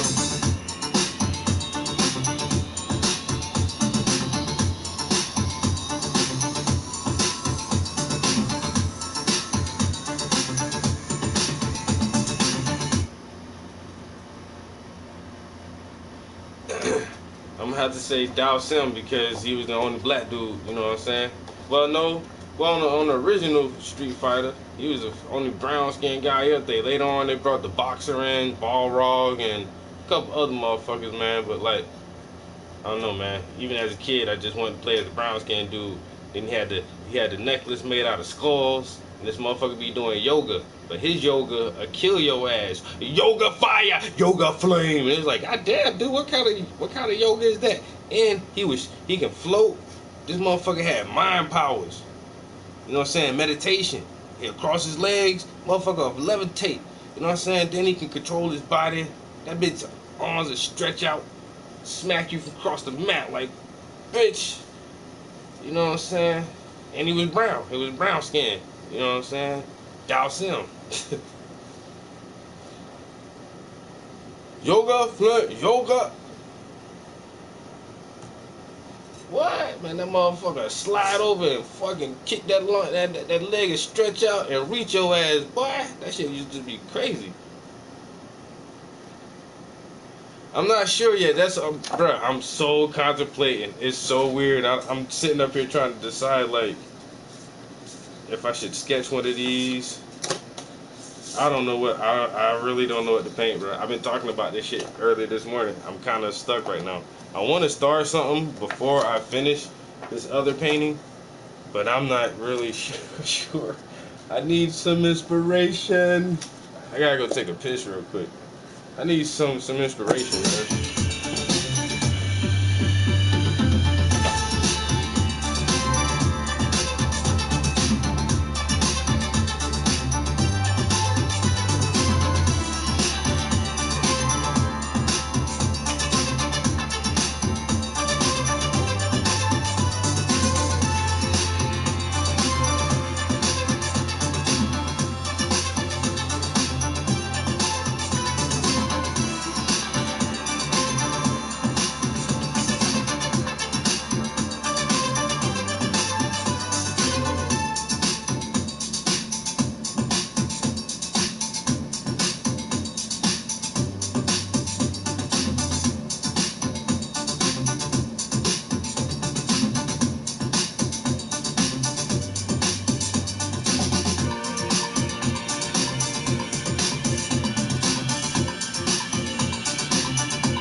Right after this commercial break.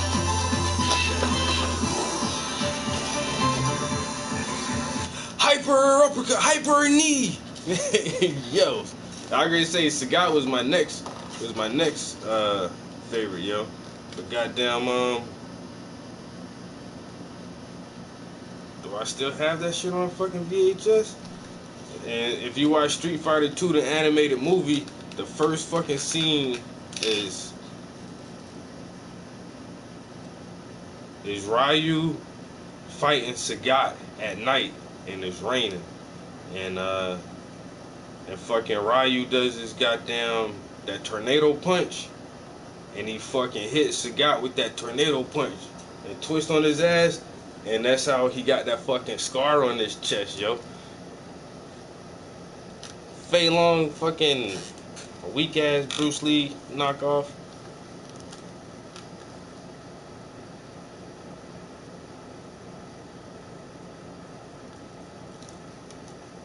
Paint Trump. Nah. I think Trump is off limits for me, man. Cause he's his celebrity, and we had this whole conversation about how I don't paint celebrities.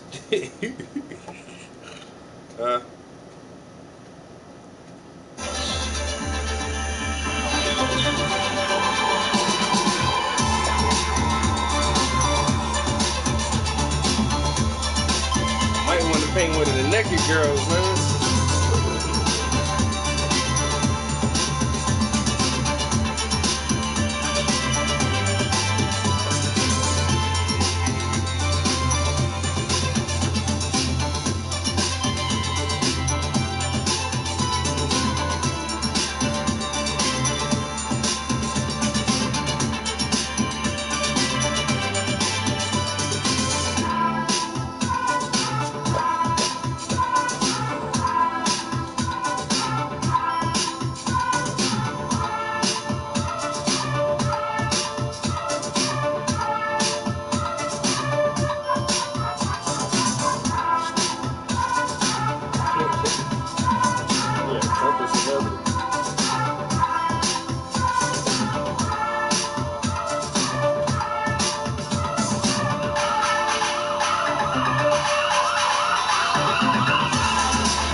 Man, who know what we listening to, yo? I played this shit all day yesterday.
took out the transgenders from the military. I mean, so how was that implemented? So if you're, I thought the old thing was, you know, don't ask, don't tell. But so if they were already active military, you know, government issued personnel on the payroll, and all of a sudden, oh, if you're transgender, you can't be a part of the military. So what was their exit plan? I gotta look up into this shit. What I mean, how did they go about getting them out? Did they give them like some kind of severance package, like, here, go finish getting your operation done, and then just come back as a woman?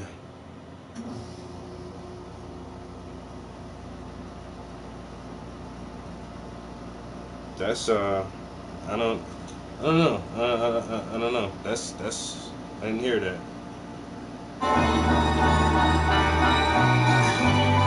And this magic city lets me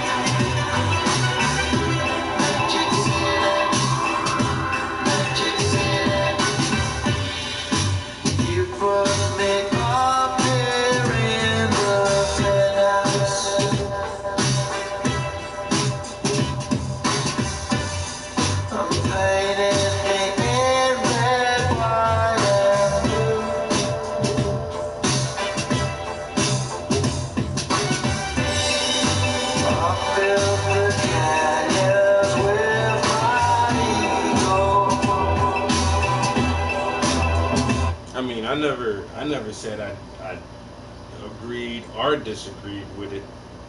It's just how. I mean, how are you going to go about doing that if they're already serving in the military? That comes with people go. Most people go into the military for education or the benefits or something like that. Most people don't really want to go to war. I mean, they try to recruit the psychopathic motherfuckers at a young age. That's why you got recruitment centers at high schools and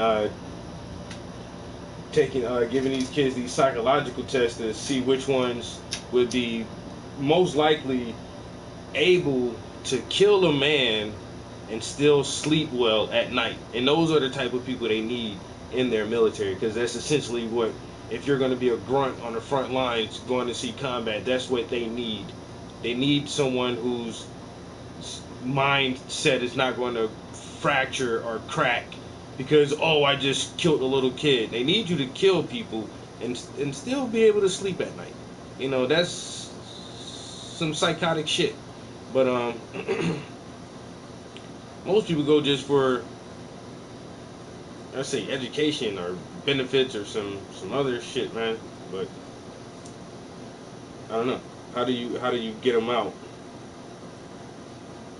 without them, you know, suing the shit out the military for all these the civil rights that they've hijacked from the real people who started the civil rights movement, the real people whose civil rights were meant for. And now it's like, no, because we're a minority too. And we're I can't even say that shit. What is it? LGBT something, and then they added something to the end. Now they added one more shit to the end of it, and it's like, what the fuck does that stand for?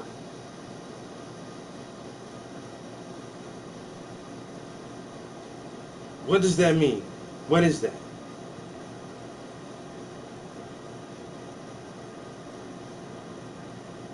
You just keep adding letters onto this shit, man.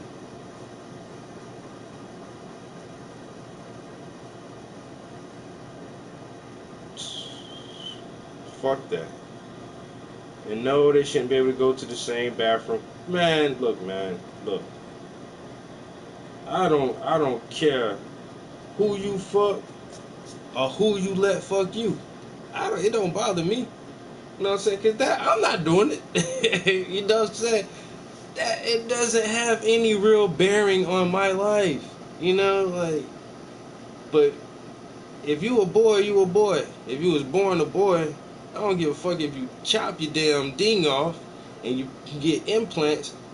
You still was born a boy. You got that XY chromosome. You can't change that. You got XY chromosome. You can't change that. You a boy. So I'm not gonna motherfucking treat you no different or stop saying certain words and using other terms, and you not going to the bathroom with my daughter and my niece. You know? But if that's how you want to be, if you want to chop your ding off and get breast implants, fine, go do that shit. I'm still calling you a boy. I don't give a damn. You was born a man and you have an XY chromosome and you just as manly as I am. Period.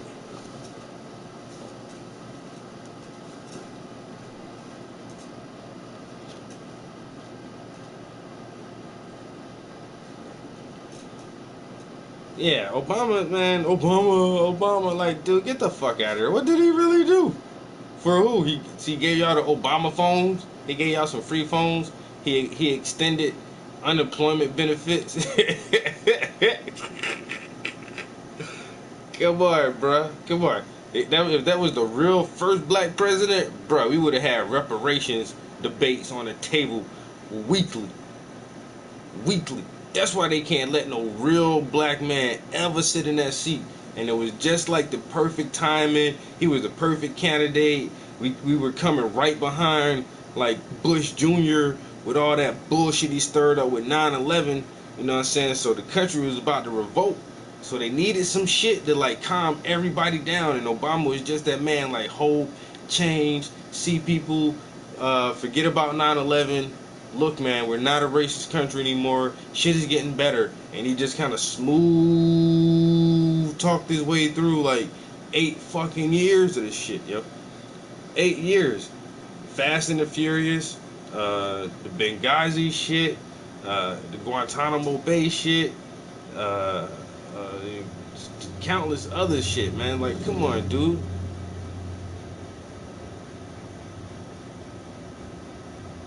First being African American, you're biracial, for one. And if you do have such an attachment to the black community, why don't you bring up reparations? Come on, nigga. First black man in the White House. You gotta at least bring that shit up. This motherfucker wanna talk about gay rights. You son of a bitch. I told y'all not to vote for. That's why I didn't vote. I told you. All y'all son of bitches told y'all not to vote for that motherfucker. What is he doing? Hope and change. That's all we get. Hope. You got a Nobel Peace Prize for inspiring hope. Bitch, I inspire hope every day. I have not yet received a Nobel Peace Prize. I don't understand, you know what I'm saying? Is the qualifications more specific than just inspiring hope and change? You know what I'm saying? Fuck that shit.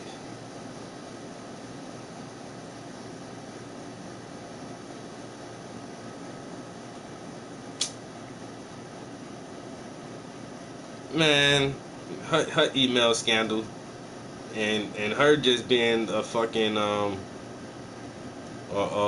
of the Rodham family. I live in the Rodham's hometown of Scranton, Pennsylvania. Dirty ass family, yo, dirty motherfuckers. And all her the Clinton Fund and all that shit they be raping all these motherfucking third world countries with, man. That bitch a motherfucking criminal. That bitch a criminal, yo. All of them criminals. Yeah, just saying. All of them criminals, man. And if you're not a criminal, they gonna corrupt your ass. And it's not no uncorrupting it, because you seen what happened to JFK. Try it and see what happened. And 50 years later, we'll still tell the same story. Oh, it was a lone gunman in and he killed the president, and then we killed the lone gunman. Huh? Yeah, that's how it happened. So, go ahead and be the president. Think you're gonna try to change some shit?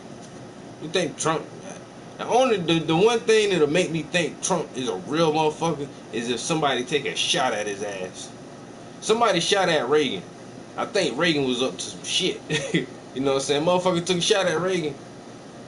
That's how you know a motherfucker really fucking up some shit, yo.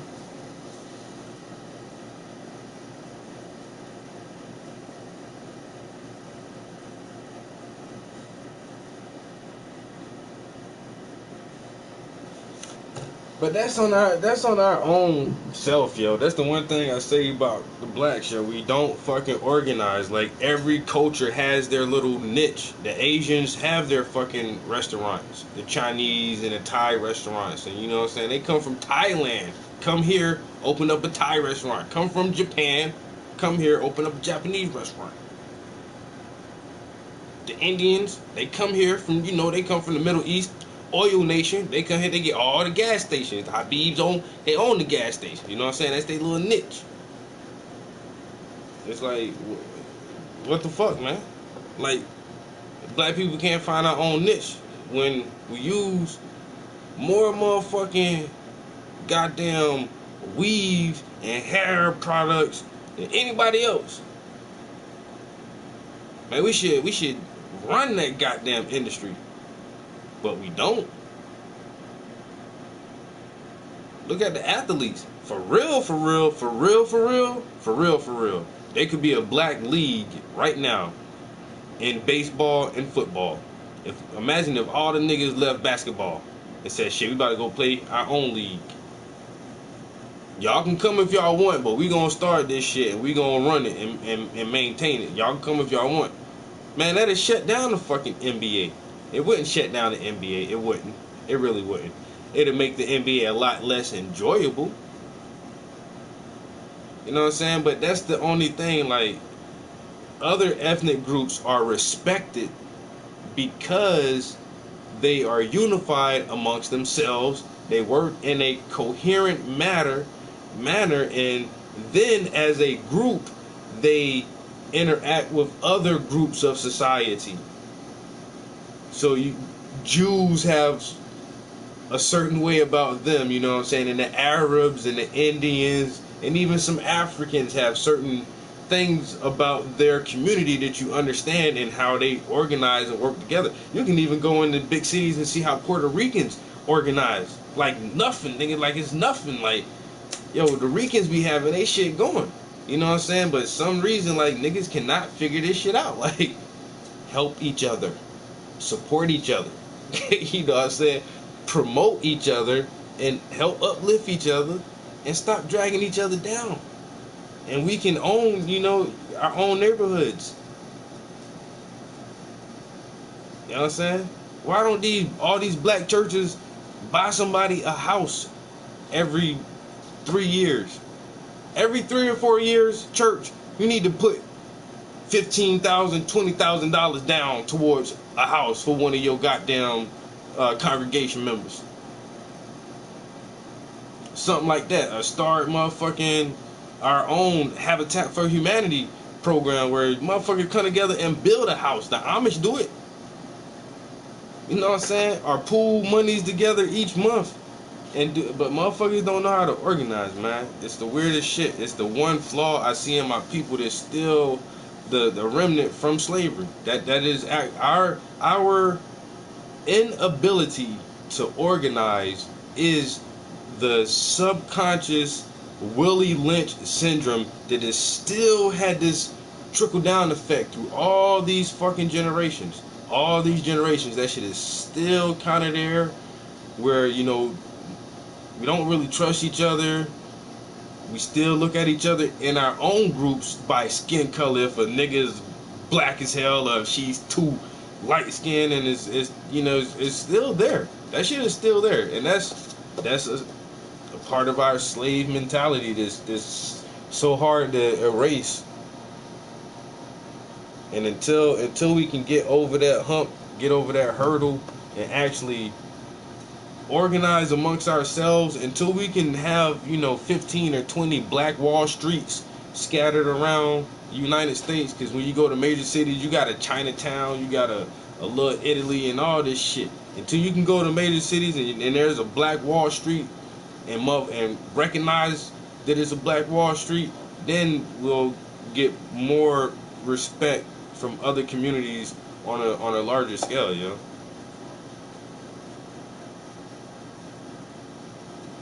Every time. And then, like you say, man, all these other ethnic groups, they come in and they buy up the little businesses and all the corner stores and the gas stations and shit, the laundromats and everything, the delis and all that shit. So you ain't doing shit but putting their kids through college. Every time you buy some Chinese food, I think about that shit every time I order Chinese food. They kids gonna have a good ass education. You know what I'm saying? You know what I'm saying? They parents own the business. And these kids don't have a job, because I go in a Chinese restaurant sometimes and the kids are back there. And it's like, that's not a job. That's, they are getting passed down a business and they're learning how to run, maintain, and operate this business that their family has. You know what I'm saying? And that, and they're gonna go to school to get a good education, and it's like, and I'm helping that shit. But what other communities are contributing towards the welfare and education of my children?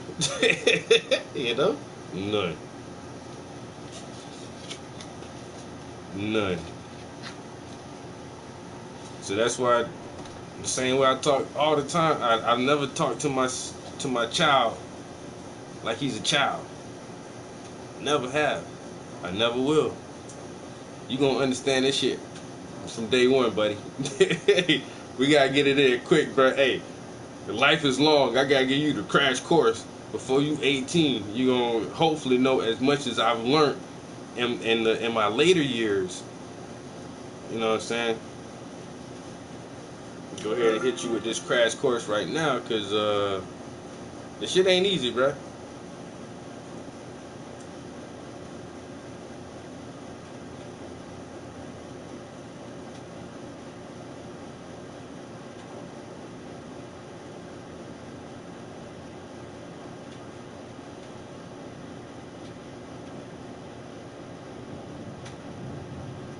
Oh boy, I hear some thunder. You about to get rain today? It's all good. I ain't had no plans on doing shit anyway. Trying to figure out which one of these paintings I should do. Which one of these pictures I should do. I'm just sitting up here sketching some shit. Really. I'm about to go grab something to eat. Alright. I might stream some gameplay.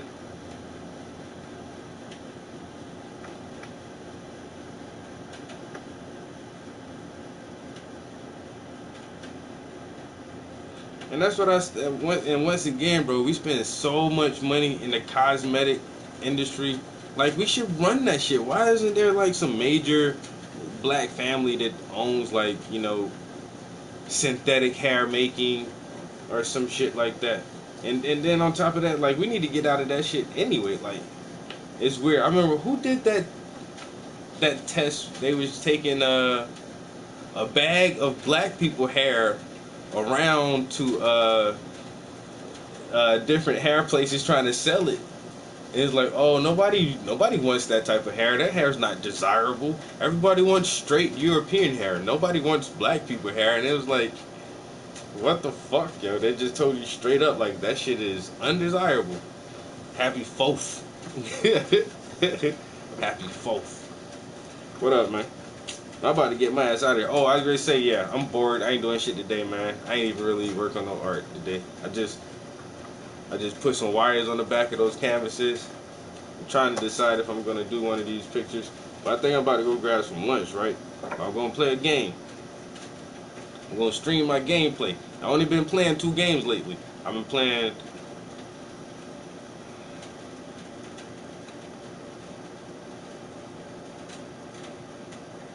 Why can't I never think of the name of this game off the bat, yo? Watch Dogs. Yo, that shit fucking slips my mind every time. It's weird as shit. Watch Dogs Part 2. So I'm playing that, and I'm playing Ghost Recon Wildlands. Yeah.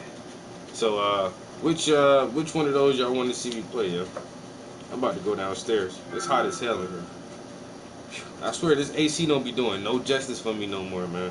I think it's dead, yo. I gotta get a new one. That shit ain't really cooling this room off. Sweating my balls off. Yo, if you guys are on my social media, appreciate all the likes on the painting I just posted. It's pretty awesome. Got a lot of great comments and a lot of great feedback, like instantaneously. I knew that it would, but I'm just saying, still appreciate it. You guys are the fucking truth. You know what I'm saying? There's some other meme going around saying like, oh, tag your favorite artist with less than 5,000 followers, and like 2 or 3 other artists tag me in that shit. I was like, that's what's up. And then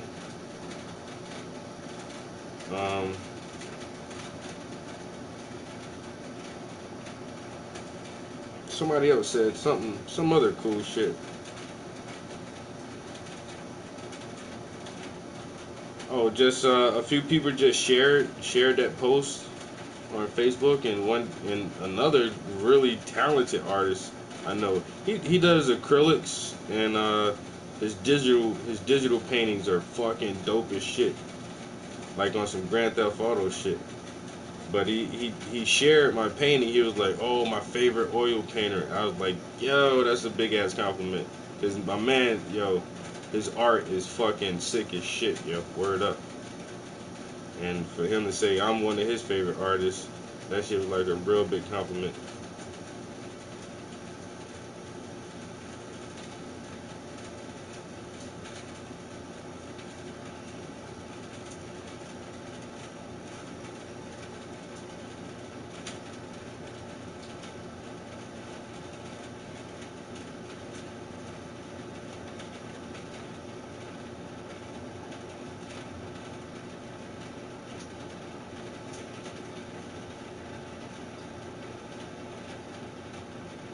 Oh yeah, it sounds like it's already started to rain.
All right, guys. Okay, the awkward silence. Are you guys? Were you trying to help me remember which game I was trying to say, or is that the game you wanted to see me play that one?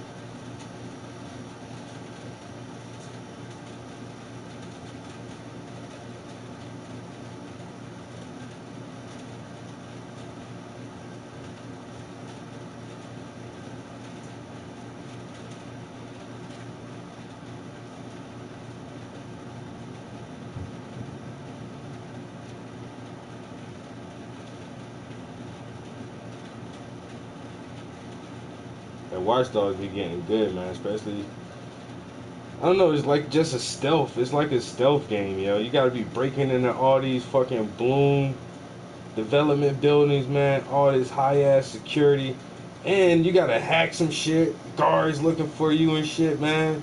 You trying to get all this sensitive data information, or either trying to install a virus or a backdoor. Like, yo, they be doing some crazy ass shit. One of the last big missions I did, yo, one of the data companies is putting their cloud information on fucking satellite servers in space and shit. The motherfuckers like, yo, how are we gonna reach their servers now? It's like, fuck it, we break into the goddamn space shit, and we just install that shit right on the satellite right before they launch that shit in space. I was like, really, nigga?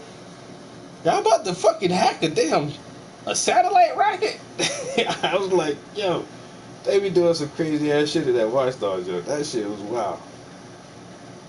These motherfuckers, fuck it, yo. Just break in there and install that shit straight to the fucking satellite. When they put that shit in space, we'll already be there. I was like, oh shit.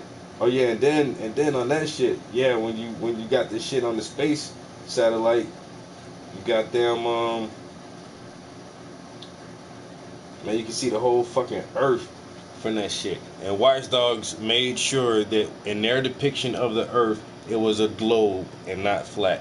And so you had to zoom in around the globe and go like, you can zoom in on this facility in Dubai. You had to hack that shit. And you had to zoom in on some place in London and hack that shit.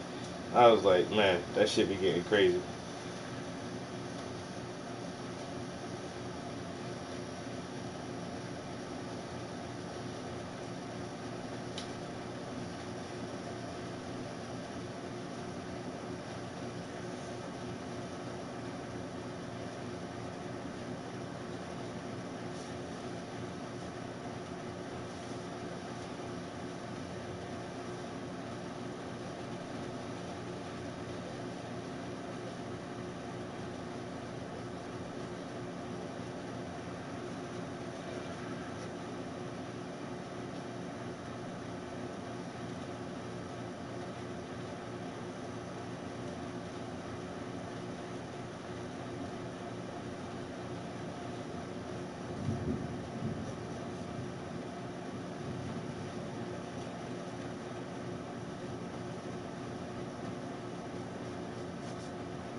It's fucking quiet as shit in here, guys.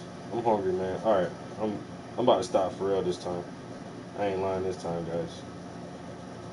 I don't even know if it's like a trap. This motherfucker just sit here.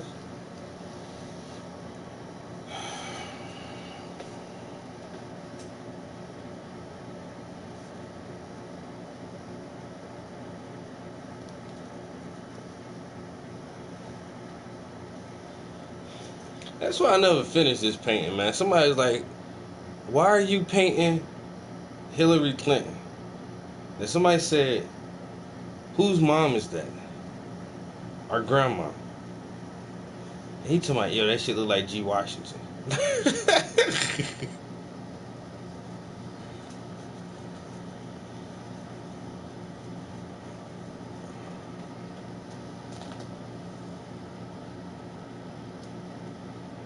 Look like G. Washington on the 4th. That's fucked up, man. Just crush my little sketch dreams for today. Just crush my little sketch dreams, man. Now I'm gonna leave out the stream on a sad note. Just look like G. Washington on the 4th. 4 years ago.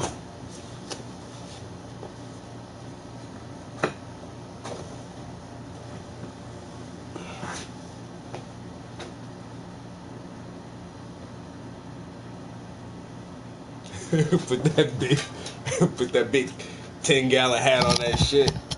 That's fucked up. Damn, dude. Damn. Just the face though. She just looked like George Washington in the face. Her body's nice. She looks like a man. I think it was the lighting. She's actually a pretty woman. Alright guys, I'm out for real. I don't know what I'm gonna do. I'm not gonna do George Washington, I guess. It's wrong. It's wrong.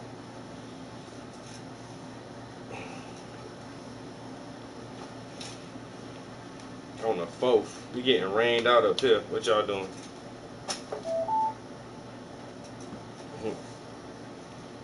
Y'all got good weather. Y'all cooking out, shooting firecrackers.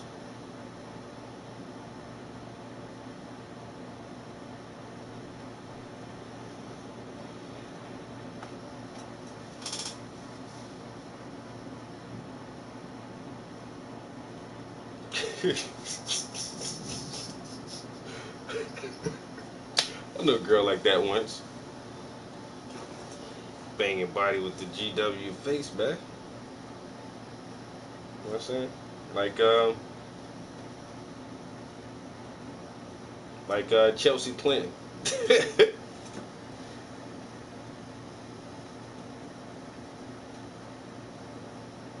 It's melting over there. Ooh.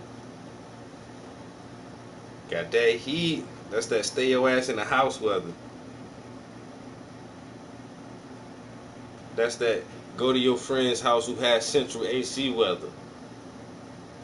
That's that if you're not close to a large body of water, you are fucked weather.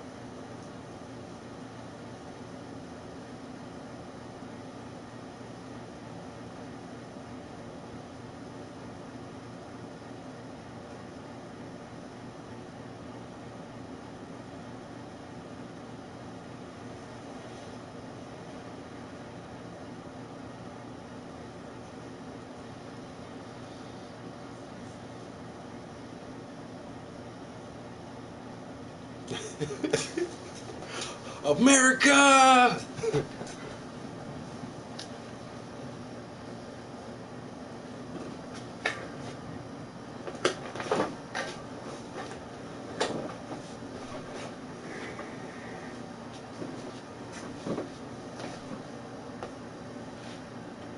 On to the next one, bruh. That shit done. Except I don't know. I can work on that piece right here, but I want to start something else before I get back to that one. And that's where I'm stuck at. Like, what should I put on canvas?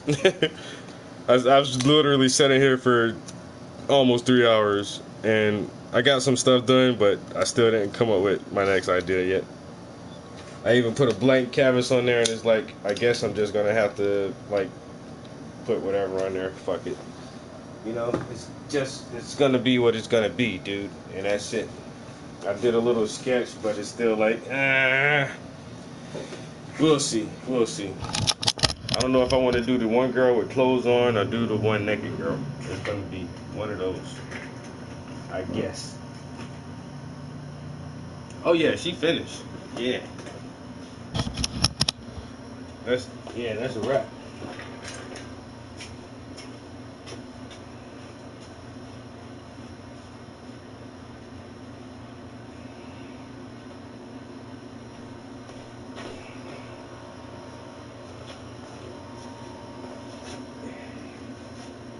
Oh yeah, that's done, son.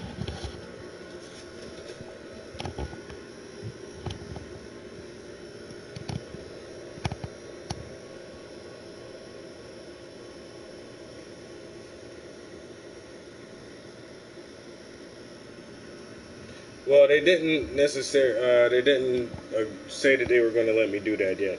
So far, our agreement is they let me do these two, and I'll give them a print of both of them. Yo, anybody? I'm about to get on that Ghost Recon, man. What you about to do, yo? I don't want to play no rank neither. I got my ass bust playing rank last night.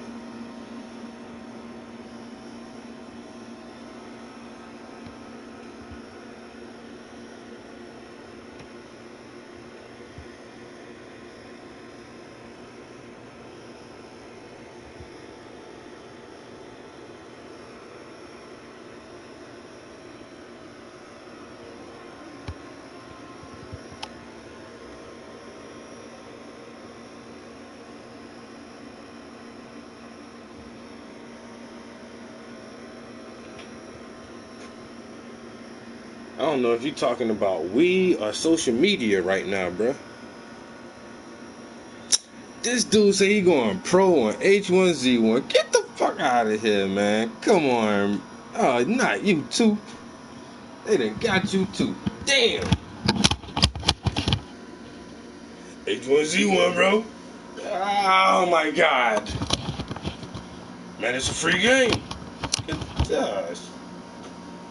I'm not playing H1, man. I tried a couple times, man. I can't get no kills in that shit, bro.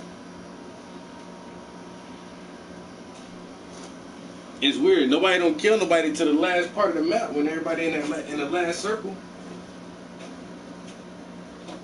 Everybody just riding around getting guns. Then you get to the middle of the map, and then everybody just drive around in the circle shooting at each other. It's like, oh my god, that shit is not a good gameplay. At least in Fortnite, you can build shit. You know what I'm saying? I can craft me a brick wall. Ah, you can't see me. Oh, he shot my wall down. Oh, make me a tower. Rockets. It's like, oh my god. And then, like I say, H1Z1, I thought it'd be good because it doesn't have that Minecraft effect to it. But it's just like, that's all you do. You just start on the outside, you know, get geared and go to the middle of the map, and then everybody drive around in a circle. Yeah, we made it. The gas didn't get me. It's like, that's not fun. Come on, man. How is that fun? Come on. That's every match that I ever played. I played that shit like 5 times.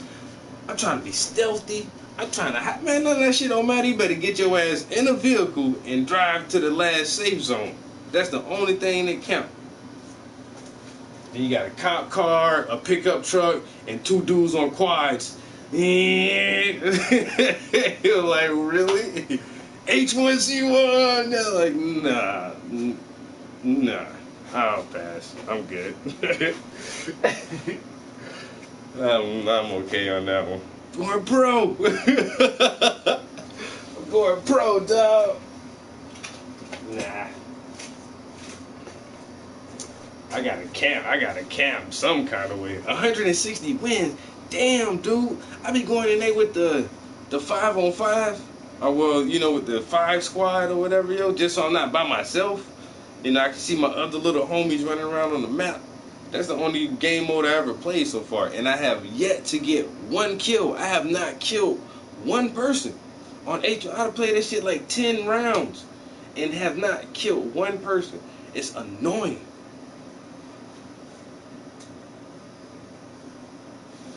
It's annoying as hell.